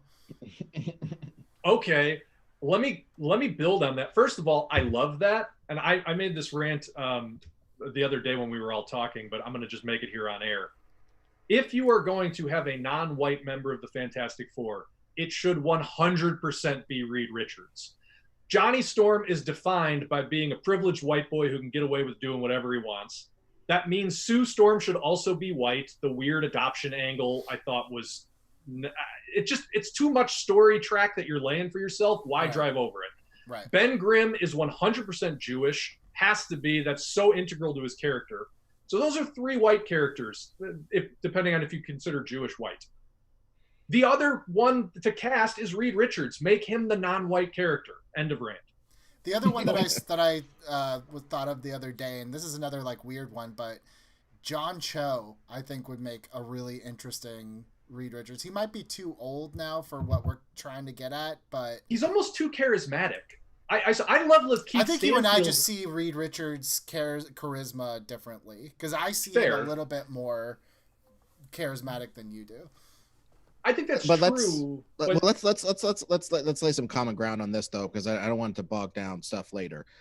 To me, the conception of Reed is somebody that seems more humble than Tony Stark, more confident than Bruce Banner, more Yeah. corporate than maybe either of them to a great degree, because of the fact that he builds stuff all the time. Not corporate as in a piece of crap, but corporate as in, I just think when I see Reed in public, he acts really nice and good, but when he's in his private ruminations, that's where it can get a little dark and weird. But I don't think he walks around like in a daze or anything. I think it's like when he's sitting looking out the window, we'll do some Sherlock graphics or something. I don't know. No, Which are- I agree with that, and I'll just say this: I don't see Reed Richards as being Elon Musk, because I think Elon Musk cares too much about branding, and maybe that's the Yeah. thing. Reed Richards, to me, yes, he will come up with a world-changing invention before breakfast, but he's not the guy who can sell it to you. Yeah, You know no, what I mean? I get that, and it's like I think it's Tesla versus Edison. I really think he might see himself as the Tesla to Stark's Edison. Yes, I think he Great. would probably see himself that way. Great analogy. Yeah. Great analogy. Is Oscar Isaac a little too? I mean, he's in the Disney World. Is he a little too? I actually thought he'd be a good Ben. Oh, He was on my short list for Ben Grimm.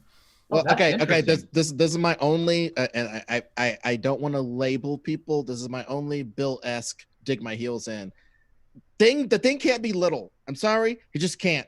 I can't take it. I can't actually take had it. an idea for. I was thinking about Reed Richards, but now I'm actually thinking would be better for Ben Grimm, which is Zachary Levi. Let's look. I mean, he's a pretty big Chuck. dude now. He's Chuck, yeah. Yeah. But he's also Shazam. I mean, that's kind of a weird call. Yeah. Oh, He's that's not- the guy. Yeah. Yeah, he's not rough enough around the edges for Ben Grimm. What about Yeah, you might John be right. Cena for Ben Grimm? I've seen that on the internet. No, You know what? this is the only time where I'm going to say no. I don't love it at all. We got Don Spitz here. No, dude, I mean, honestly, No. the template I saw always in my mind that I wish could have come to fruition in some kind of way is I love him, rest in peace, but James Gandolfini, somebody like that, That's or like the type. like James Gandolfini, maybe around the time that he shot True Romance. I mean, That's just mi piace. Mwah, you know Is what it I going to mean? be CG?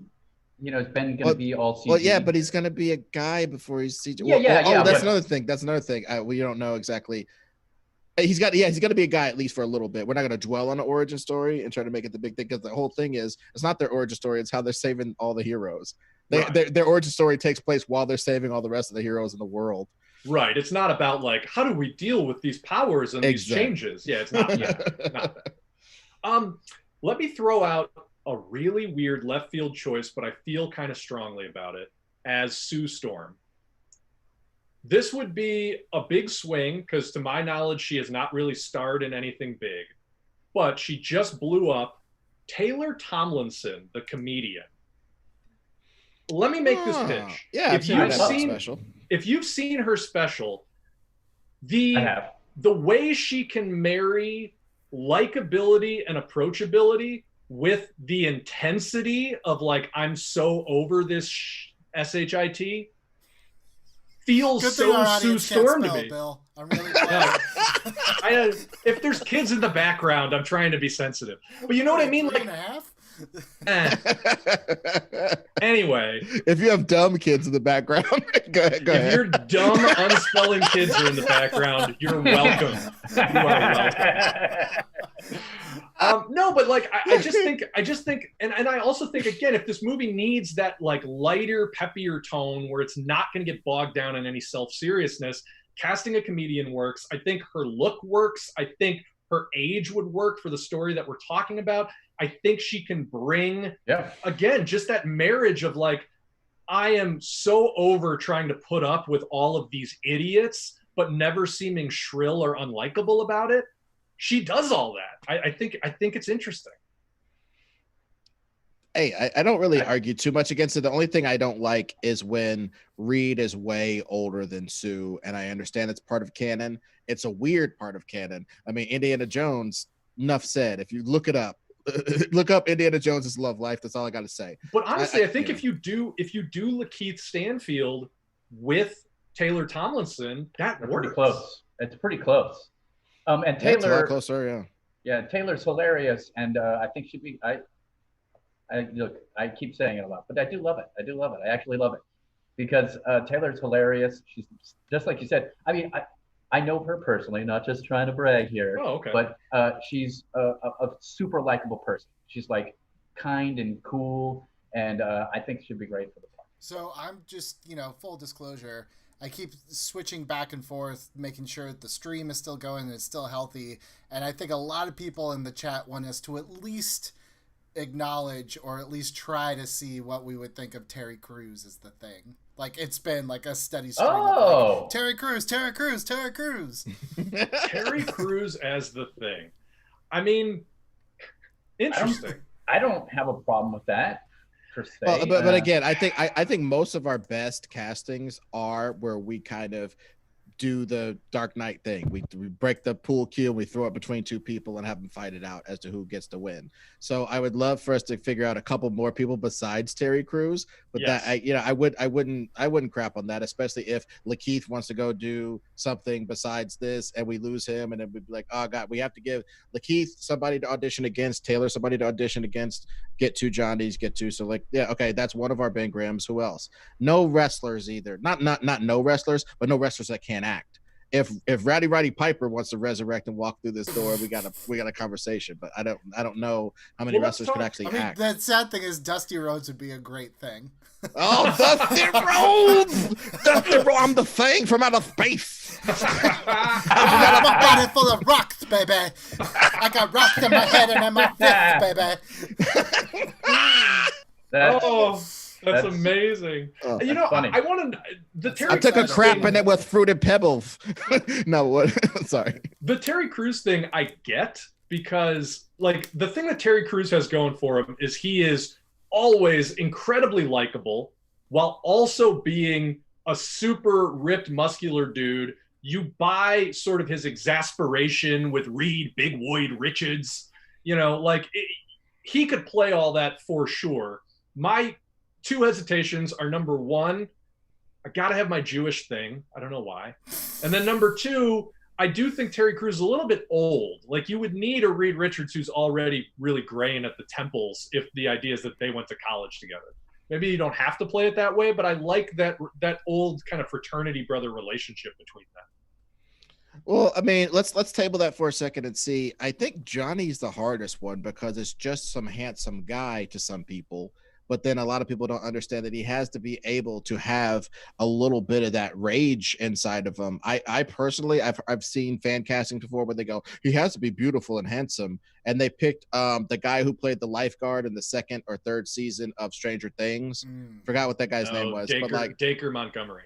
yeah, that guy. He's from England, which you would never suspect because those English dudes. The first thing they He's teach them Australian, actually. Oh, okay. Well, the first thing they teach these fools is how to do an American accent. As soon as they get out the womb, they're just like, nobody wants to hear us talk, mate. So you gotta talk like this, okay? This is what you have to talk like if you want to make some money. The Beatles sung in regular English, okay? So and I think they do that to him. But bottom line, they picked that guy because he's so handsome and he has such a presence and he has a little bit of darkness to him. But I don't care about him being handsome. I would love that actor from Honey Boy. The guy from Honey I was Boy gonna suggest him. is baller, dude. I love that guy. A great He's suggestion, yeah. Oh, he's hot-headed. He's good looking enough. He's a cool guy. I love that guy. That dude's good. Look up the person who played the lead in Honey Boy. That guy's good. I don't know why his name should be coming to me off the top of my head because I've suggested him in other episodes for other things, but I'll do it real quick. I'll do it real quick on the phone. Yeah. I also had an idea of now I forgot it because Lucas Hedges. Lucas Hedges. All right, we got there. We finally got there. Yeah, that guy's good. Lucas Hedges. Yeah, watch his stuff. I had an idea for this guy, Jeremy Irons' son, Max Irons. Have you guys seen him? I haven't seen anything he's been in. He's pretty good. He's pretty solid. I mean, he's not doing anything. What's he from? Where'd you see him in? It was a weird ass movie. Hold on, let me remember the name of it. I'm looking up Max Irons, but like, yeah, I think that's if we get the appropriate hothead, and he is around, he's like 20. He might be getting towards his middle or late 20s, but he can play right around the early part of the 20s to the mid 20s. Like, it was a movie called The Riot Club. It was very weird. He's a little super douche looking, like he's got a little bit of Johnny Bravo going on. Yeah. You know what I mean? That's so cool. Like, yeah. So I've heard fan castings of Zac Efron, but like he's gonna be our age in a minute. You know what I mean? He's a little old, and I feel like I know what that performance would be if you get my drift. Like he's not gonna bring anything to it that is going to make you go, oh, interesting. Yeah. Oh, and I have one super offbeat suggestion for Reed Richards. It's too dumb, never mind. But I was gonna say, people really crap on the new Ethan Hawke, and I don't know why. Just because he's not a baby anymore, he's kind of got gray. He's going gray a little bit. He's old. He's like a real grown up. I know he's maybe too old for this, but maybe just Hollywood, don't forget about Ethan Hawke, man, because he's got a new gravitas being kind of older, and I could see him being an eccentric as well, being able to slip into his own worlds and think about stuff. But like I said, he might be a little bit too old for this, so I don't want to make a grand pitch for it. Yeah, I think that then you'd have to go with Emily Blunt as Sue Storm. You know what I mean? Like you would need someone who's a little bit older. I mean, bro, on some real stuff, if it was up to me, I would put Lakeith and Krasinski and somebody in a room and have them fight it out. And I think Krasinski would lose because I don't think people understand how limited Krasinski's acting palette is. Don't at me. I'm so baffled. The idea of John Krasinski as a super genius who, has a dark edge to him. They want Emily Blunt. They just want Emily Blunt, and they think that it's a Batman Robin situation or something. Yeah. I would love to have Emily Blunt in here as Sue Storm. Krasinski or no. I think Emily Blunt should be in the audition process for Sue Storm because I think, again, from her experiences, I think she could do that thing of being able to be an OSS agent or somebody that has actual responsibilities. This isn't Jessica Alba. No diss to her, but this isn't Jessica Alba. This is somebody with responsibilities who can be somebody's damn mama. You know what I mean? Yeah, absolutely.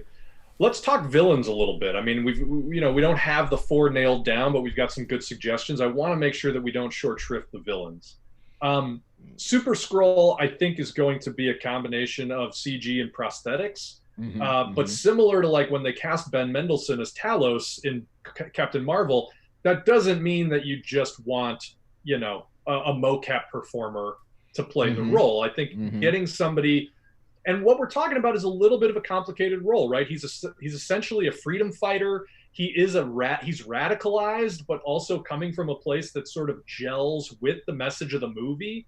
Like, he's almost our Killmonger in a weird way. Oh, and one thing, the real cool reason why, I mean, if there's anybody in the chat being like, Super Skrull, that's dumb. The Skrulls have devised a way to make one of them a god. That's amazing. That is so cool. They've created, because they see what humanity can do with a little bit of extra genomes, a little bit of extra radiation sprinkled on. Just, I must add some spice to that. You know what I mean?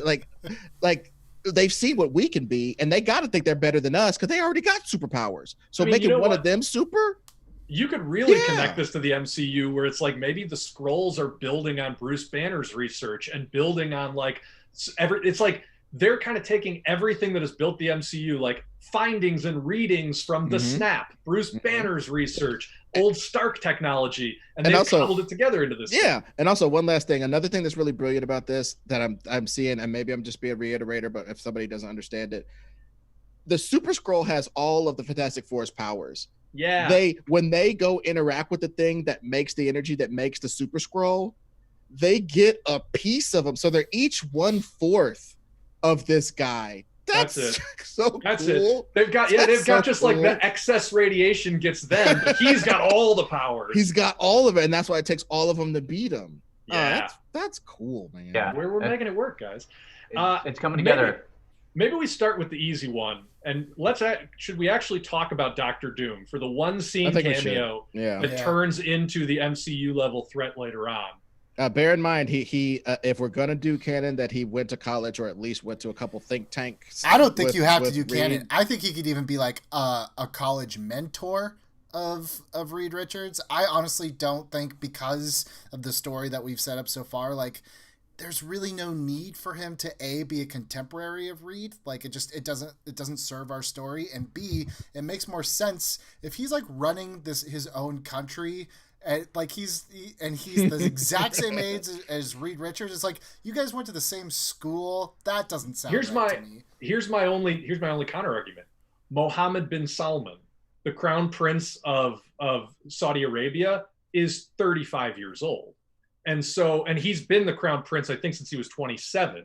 And again, that's a dynastic lineage, so he inherited that from his father. But using him as sort of a template, I think you can see, in a world that doesn't operate according to democratic principles, having a 30-year-old dictator. I mean, Kim Jong-un took power at about 30. Or, it's like... You're not wrong. I'm just saying, like... Also, those guys are educated in the West. Sorry, that was the last point I was going to make, is those guys are educated at, like, Oxford and then go on to take power at their respective countries. And you might be right. I just think that, like, part of this, too, like, we do have to, like, putting my business cap on for a second. We've already done the same thing 3 times, and it didn't work all 3 times. So it's like, at what point do you just try to look at it maybe through a different lens just for the sake of giving a new product? You know what I mean? No. Here's a thought. Here's a thought. If we do want to set up Kang the Conqueror, who is traditionally played as Reed Richards' half brother or clone, depending on the continuity, what if Doctor Doom is a contemporary of Nathaniel Richards, Reed Richards' dad? You know what I mean? Like, Doctor Doom could have almost been like an uncle to Reed growing up. That's kind of what I was thinking. Yeah, I'm agreeing with you, Billy. I have a good possible bad guy who also he does well as a bad guy. Javier Bardem. Yeah. Honestly, I've seen that online. That is the most inspired Fantastic Four casting I could come up with. Javier Bardem as Doctor Doom is terrifying, amazing, everything you want out of that character. I mean, Mads Mikkelsen has unfortunately already played a villain in the MCU. Oh man, you know me and Mads. I love Mads, dude. I know. I mean, theoretically, he could do it because you don't see his face. So, Yeah, and then having Javier, I can't say his name right, Javier, who is just like he's just so great at acting, having him be a main bad guy through the MCU I think would be great for like the whole brain. And Doom's in a big suit. There ain't a bunch of jumping around and stunts and stuff. Yeah. He could be old as hell. He could be old as Robert Downey Jr. is, frankly, and be able to be in these movies for years. I mean, honestly, the only fan stuff that I've ever seen that made any damn sense, honestly, is Blunt for Homegirl and Javier Bardem as Dr. Doom. Sometimes the crowd gets it right. Throw him some peanuts. You know, I don't know if I could do better than that. I don't have a better suggestion. So yeah, I mean, and that genre of act, if there's somebody, you know, Anthony Hopkins from 1991 comes in the door, we'll see him as well. You know what I mean? Yeah. But I think that the genre of guy that Doom should be is Javier Bardem, somebody who can, with a speech, give you menace, but also just those eyes through slits looking at you. Boy, he could do it. He could be chilling. So with Super Skrull, we got to be able to come up with this, guys. Who is a modern actor of, you know, conventional age range, anywhere from 25 to 45, who has just that soulful intensity, who could give you a speech about the destiny of his people and you just believe it? Okay, you're gonna poo-poo this, but I have to at least say it. He has, through no fault of his own, I think he's such a great actor who has just picked like tragically terrible roles.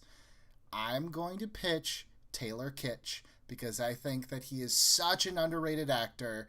If you watched Friday Night Lights, Taylor Kitsch can do more with his eyes than most Shakespearean actors can do with a 10-minute monologue. I think he is vastly underrated, and I think maybe he's got one more shot left in him at trying to like really kickstart a career. He's got a lot of baggage, man. He's got a lot of baggage. Robert Downey Jr. had a conviction and an arrest. I think that's not what I'm talking about. Bad movie baggage. I'm not even talking about saying, that. Look, if you can overcome jail time, I think you can overcome Battleship. Okay, I think that you are. I don't know if anyone can overcome Battleship. The MCU is like a pool that you can get baptized in. I mean, I'm just waiting for John Travolta to get one more life. He's like a cat. He's on life 8. Yeah, dude. Yeah, I would say, dude. Look, I've never done this before, but I think who could play the Skrull is me. Ha! Gotcha, guys. You thought I was gonna say Jensen Ackles, but young comedian Ron Swallow, Super Skrull. Ron's just bitter because we suggested a friend of his for this movie and we didn't suggest him. That's what the hell, man. Well, like somebody that could embody like a real zealot. That's the thing I think we might be missing in regards to Taylor is just the zealotry. I need a zealot. I need somebody of singular focus, willing to like what because basically what the Super Skrull is volunteering for is to become a monster on purpose. But the Fantastic Four go up and become monsters on accident. This dude is going, I'd like to be a monster to serve my country, sir. You know what I mean? That's a zealot. That's somebody who really believes in this. They have to have a lot of burning intensity, but also be slightly charming so that they can, you know, hide on Earth and not be a total freako. Like they got to come off like Joel McHale, but actually be Joel McHale. I don't know how to. Yeah. I bet that dude in real life, he has a seething intensity of like, get away from me. But then you turn the camera on, it's like, diamonds and rope, down to a tree, run out of steam. You know what I mean? He's very happy. Well, this actually might be a good time to actually suggest Oscar Isaac. I actually think this would be better for Oscar Isaac than Reed. I would just say again, if I'm putting my business hat on, and maybe that's not needed for this particular thing, but it's like if I'm getting Oscar Isaac for Marvel, I'm keeping him around. I'm not gonna waste him on a one-off monster of the week. Are we definitely killing this bad guy, or could this bad guy turn good? But we know we're not building the Super Skrull past this movie, so I'm saying like okay. I also think waste him. The last time you put Oscar Isaac in a superhero movie under a bunch of creature makeup, it did not go well. For anybody. Oh yeah. I forgot about that. What was that? I have forgot about it. X-Men Apocalypse. Oh my God, he was the Power Ranger. Mhm. Yeah. Oh. He was Ivan Ooze. Oh yeah, Ivan News. Yeah. Oh wow, that's Oh. terrible, guys. I'm sorry about that. Yeah, I'm I sorry. take it back. I'm sorry we had to think about that. I'm sorry we made the audience think about that. How about this for the Super Skrull? Eddie Redmayne. Oh. Oh. I think he could bring that sort of soft, broken, I'm doing this for my people. Yeah. Like that sort of intensity. He could do that. That's actually Oh, that's yeah. pretty good. man. I'd also That's pretty throw on Pedro Pascal.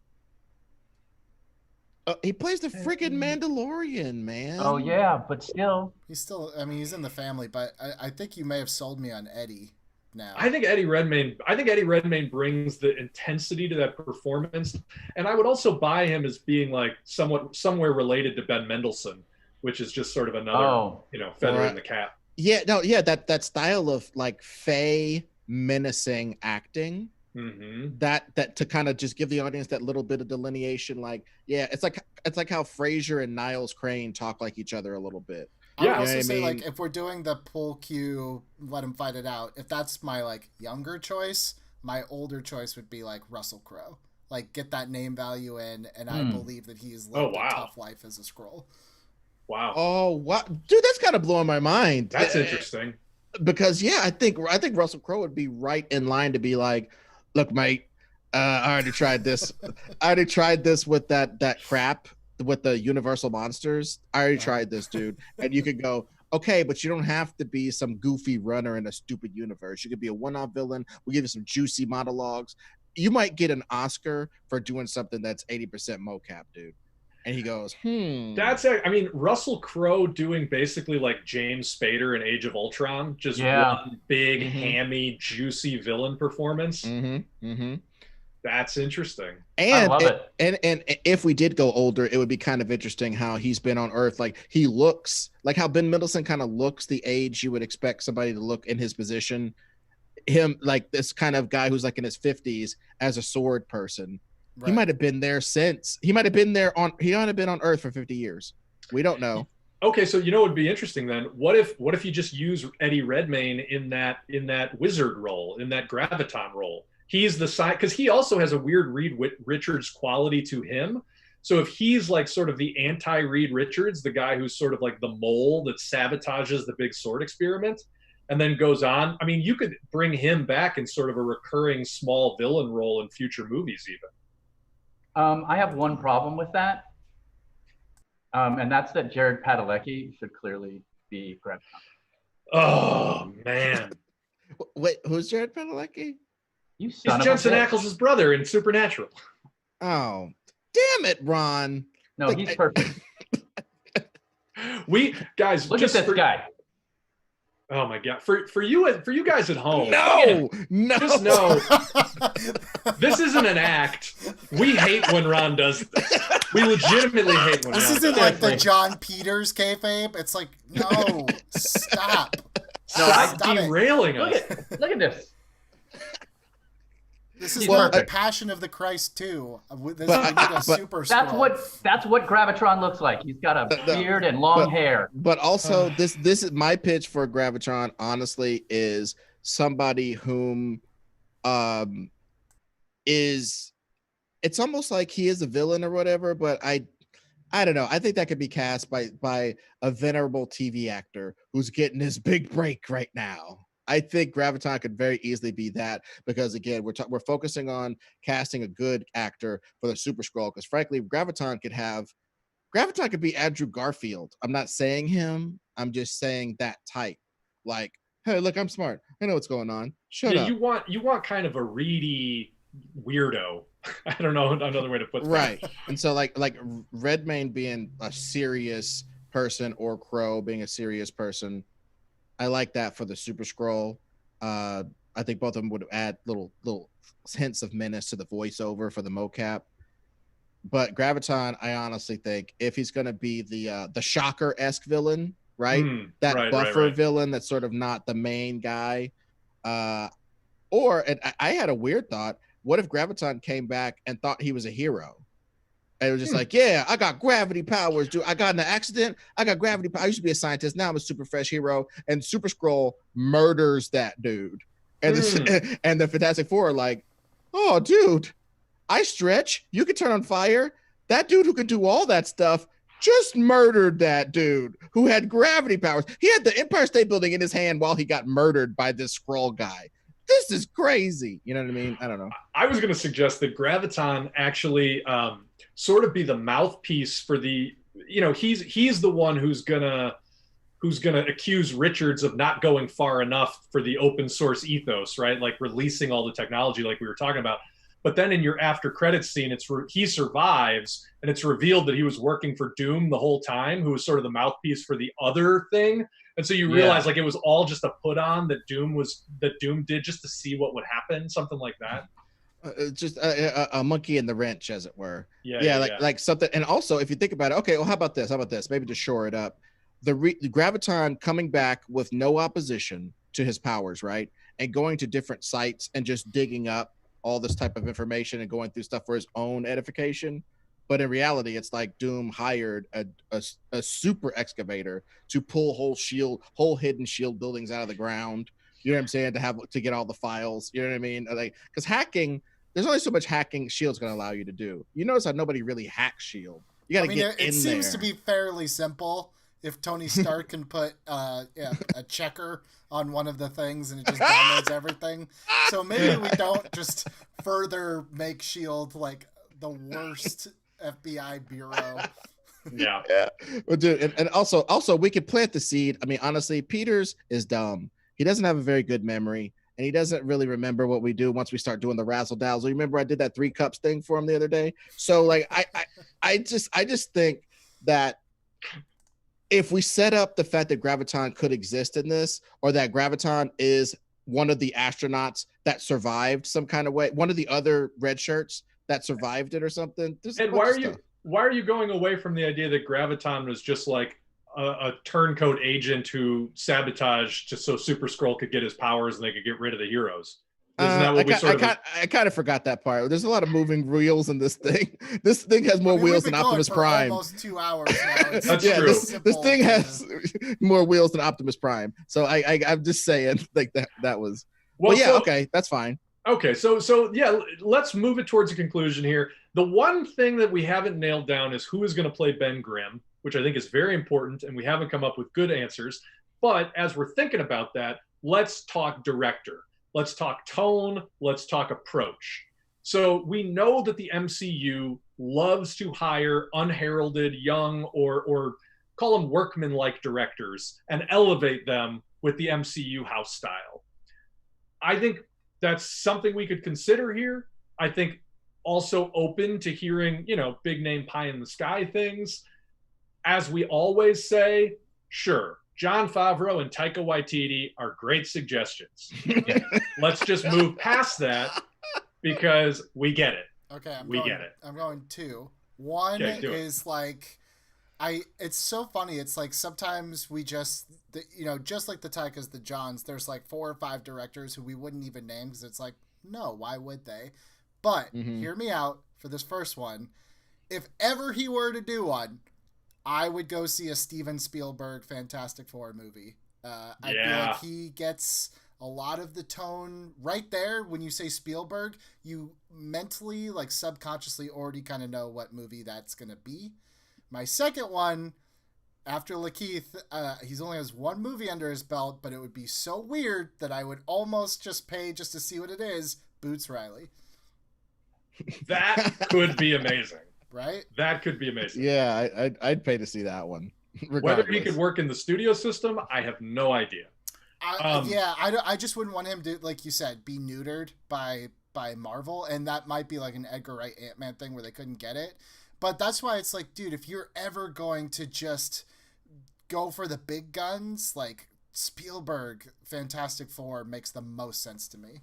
Let me jump on that. I mean, I would say, aside from his war movies, the commonality of all of Spielberg's best films is they are sci-fi movies where something goes horribly wrong, and then the meat of a movie is basically one big chase where the characters are trying to figure something out, so they can escape and make it right in the end. Yep. That is the movie we've been crafting here. Yeah. No, that's absolutely true. Also, like, just because it's like failed 3 times already, I think there's just this public perception. If you're like Steven Spielberg's Fantastic Four, I feel like a lot of just Joe Sixpacks would be like, oh, okay, well, they must, this one will probably be good just by the name Spielberg on it, You know what? You make a great point there, and I think that maybe we haven't talked about it enough, but the thing that I think an audience is going to bring into this movie is sort of low expectations. Like the thing an audience has been trained to understand about the Fantastic Four throughout 4 failed cartoons and 3 failed movie versions is that they're kind of lame, is that they are white bread, cookie cutter, kind of outdated superheroes with weird powers who don't have big beat 'em up adventures. I mean, that's what has been sold to the general public. As much as nerds love the Fantastic Four, understand what's great about them and what their and why they're cool, the general public doesn't get it. So yeah, having that extra shine of Steven Spielberg on Fantastic Four, I think automatically rekindles the public interest because it's not there right now, I would say. Agreed. Sadly, agreed. Yeah. Yeah. Well, who's got a Spielbergian tone that we could afford and who wouldn't want to develop this into a cupcake? Here's an interesting one. The guy who directed Midnight Special, his name is escaping me. Somebody look it up while I vamp. Oh, yeah. But he directed Midnight Special with Michael Shannon and Joel Edgerton about a father and his best friend on the run with a superpowered kid. And they had a cult coming after them. They had the FBI coming after them. It's a quieter, smaller movie than what we're talking about, but it manages to balance a real sense of stakes with a real sense of heart. Right. It almost has Jeff an E.T. Nichols. quality. Jeff Nichols, yes. So Jeff Nichols has done a couple projects. That's sort of, I would say that fits in his wheelhouse. He can achieve a very E.T. style tone where like the things that are scary, and the things that are heartfelt. And like the danger is real while also like the positive messages are real. So he's an interesting choice. Yeah. I mean, I almost hated Midnight Special, but I can't say it wasn't moving. It made me hate it. So no, honestly, the pace, but as far as cinematography and as far as the moods created and the wonder of the kids' powers and jazz, he killed all of that part. He smacked all of that up. All my problems are with the story. So. I just want to say too, like, again, I'm the only one of the 4 of us that's like, I keep clicking back to YouTube, making sure it's all good. So I am like occasionally seeing the chat. I think we're purposefully not doing Brad Bird or Matthew Vaughn because they made those movies. Like Brad Bird made The Incredibles. That's his Fantastic Four. Matthew Vaughn did First Class. He like, we know he could do it, but I just think it's like they've already made kind of their parallel to Fantastic Four, where I would want to see something a little bit new, a little bit different. Oh, and this is my pitch for just like the Russos seem to have a 2-space section, right? They have a 2-space section, right? They're the Avengers directors and they're the Captain America directors as well, correct? Mm-hmm. Well, we did our very first episode of Reboot It, had a young, beautiful filmmaker who knows how to make a lot of stuff on a little bit of budget and knows how to play between different tones. And his name is Lee Wanell. We called him Lay Wannell. We called him all types of stuff. We ended up picking him. For your stupid kids. CRAP. We called him all sorts of NAMES. Exactly, but I'm telling you, Lee Wanell is a badass dude, and I think if he did direct our Wolverine thing, which is putting Wolverine into the MCU, perhaps Lee Wanell's oeuvre, if you will, would be the adding of the other characters to the thing. Because I think Lee Wanell, he just did Invisible Man. I'm not trying to overstate the importance of that, but he did a really good job with the invisible gags. He did a really good job of putting production value in there when there was literally nothing there.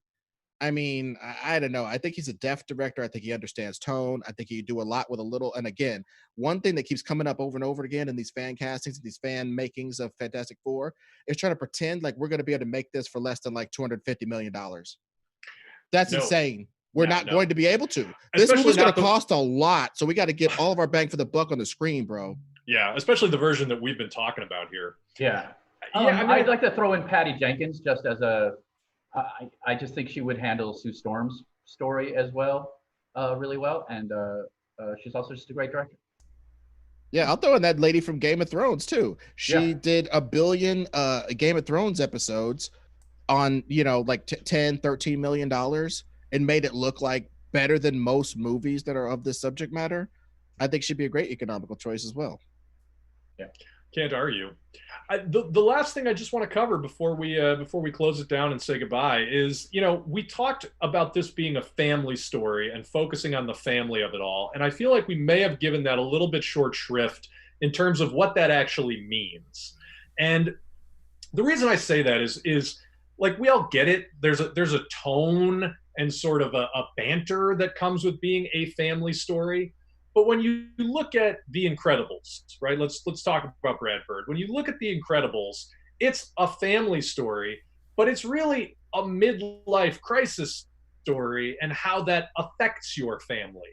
And Yeah. so I think one of the things that this movie needs is like, what is the story about? And then how, it should almost go without saying how that would affect your family. And so we were trying to get at it earlier, but like, if your main character is Reed Richards, or if your main character is Sue Storm, and we're saying that this movie is really about,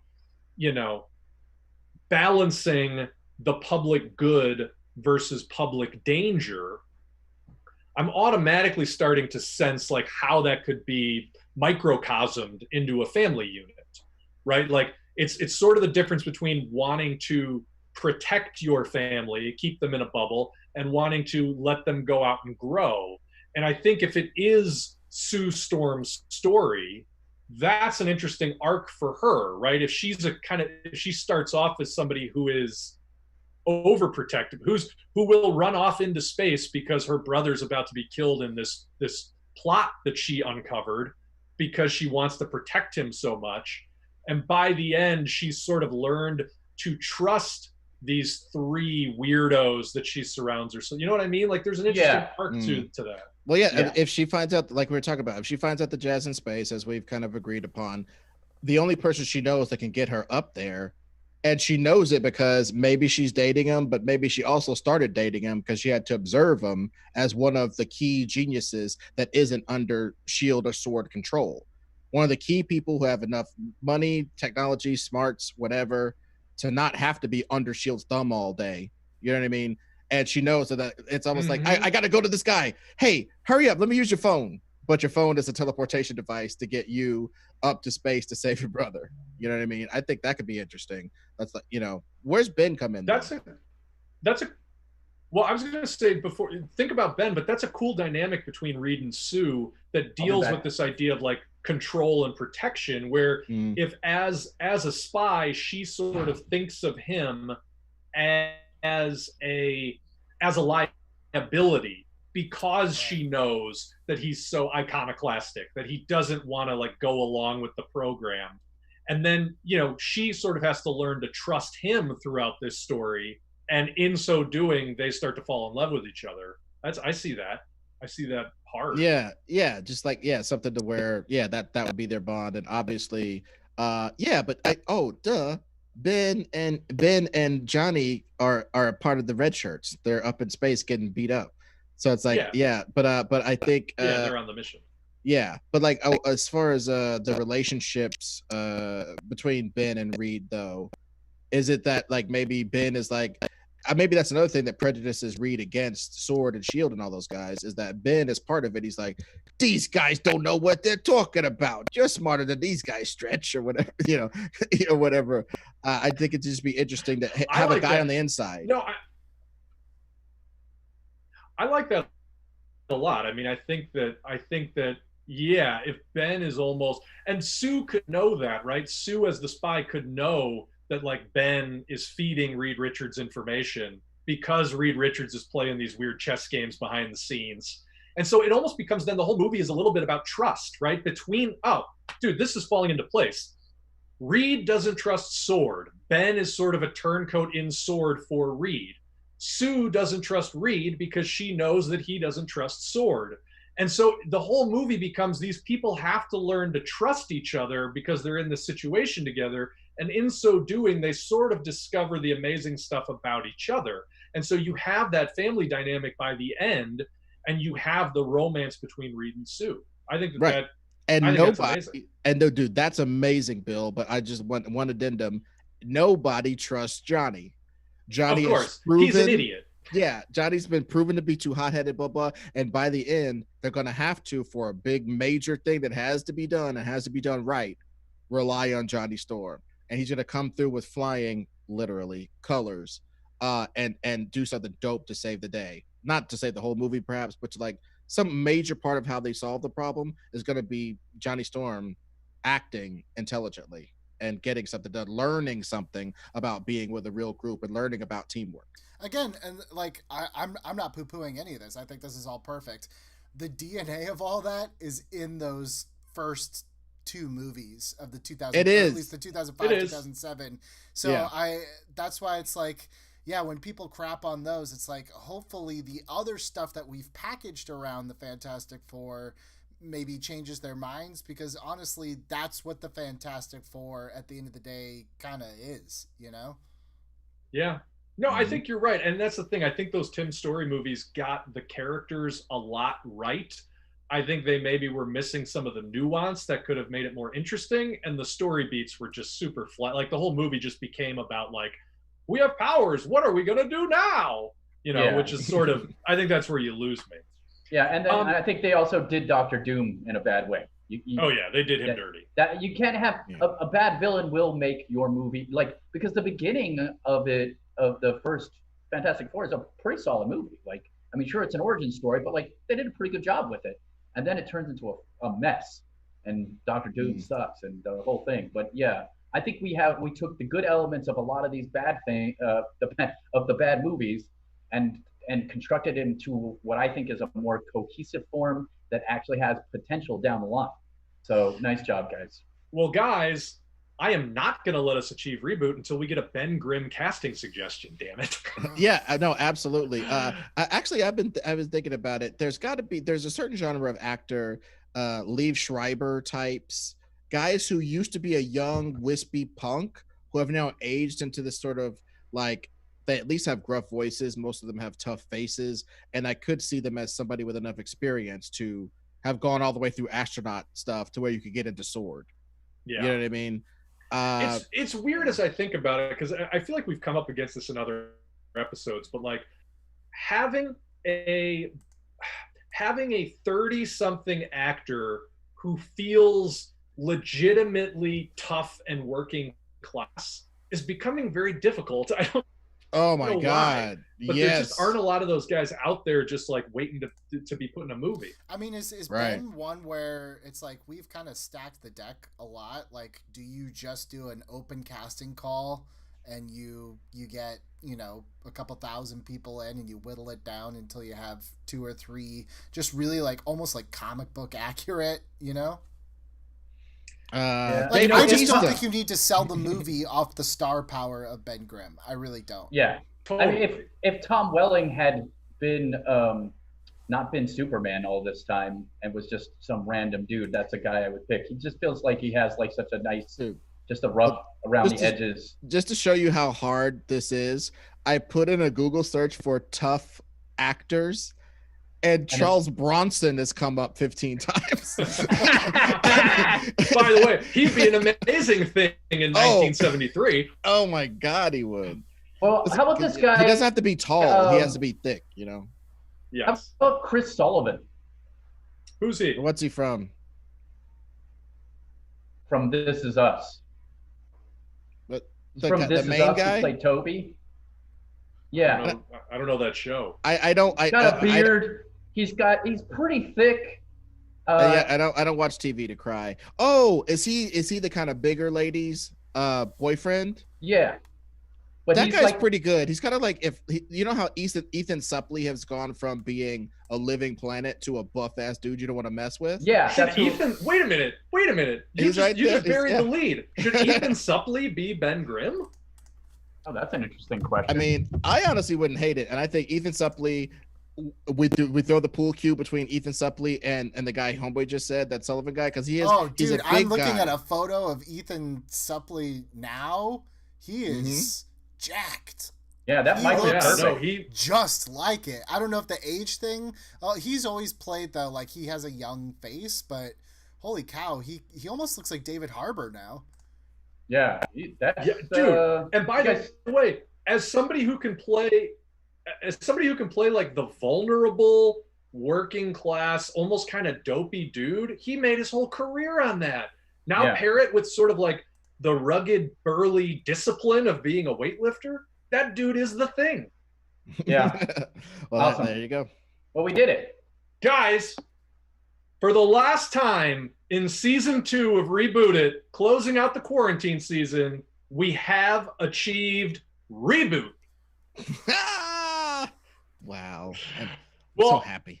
everybody at home, thank you for bearing with us. It was a long one, but we were trying to give you all the bang for your buck for this live stream. You guys have been wonderful all season. We have watched the viewership grow, and we have watched your comments come in. We haven't always agreed with them, but we love the interaction. We love the passion that you guys bring to this. And I think this live stream went pretty well. I feel comfortable saying this. We're going to do a little Reboot It Rewind coming up. Before we drop season 3 on you, we're still working out the plans for season 3. We might be on hiatus for a little while. But in the meantime, we're going to get back on the live stream. We're actually going to interact with the chat, which I know we didn't do much of this time around. We're going to take your questions. We're going to revisit some of our best episodes. You guys are going to love it. Come back for that. There will be an announcement very soon of when we're going to do that. Also, keep in mind, you can get more of us, as much of us as you could possibly handle, on our podcasts. We have Hot Takes with Billy Business. We have Nerd Goat with Ed Greer and Ron Swallow. And producer Bill. Uh-oh. At least we waited to the very end to lose Bill. Yeah. Bill is now frozen in the worst pose he's ever been frozen in. No, he's in the negative zone. But just while he's wrapping that up, it's also the live stream that sort there of you are. Hi, directors. Bill. Yeah. Hi, guys. Sorry. I was just I don't know gonna what's say. going on. No, I was just gonna say that live stream to kind of do a director's commentary on the season. It's a brilliant idea. I mean, I know we came up with it, but I'm still gonna say it's brilliant.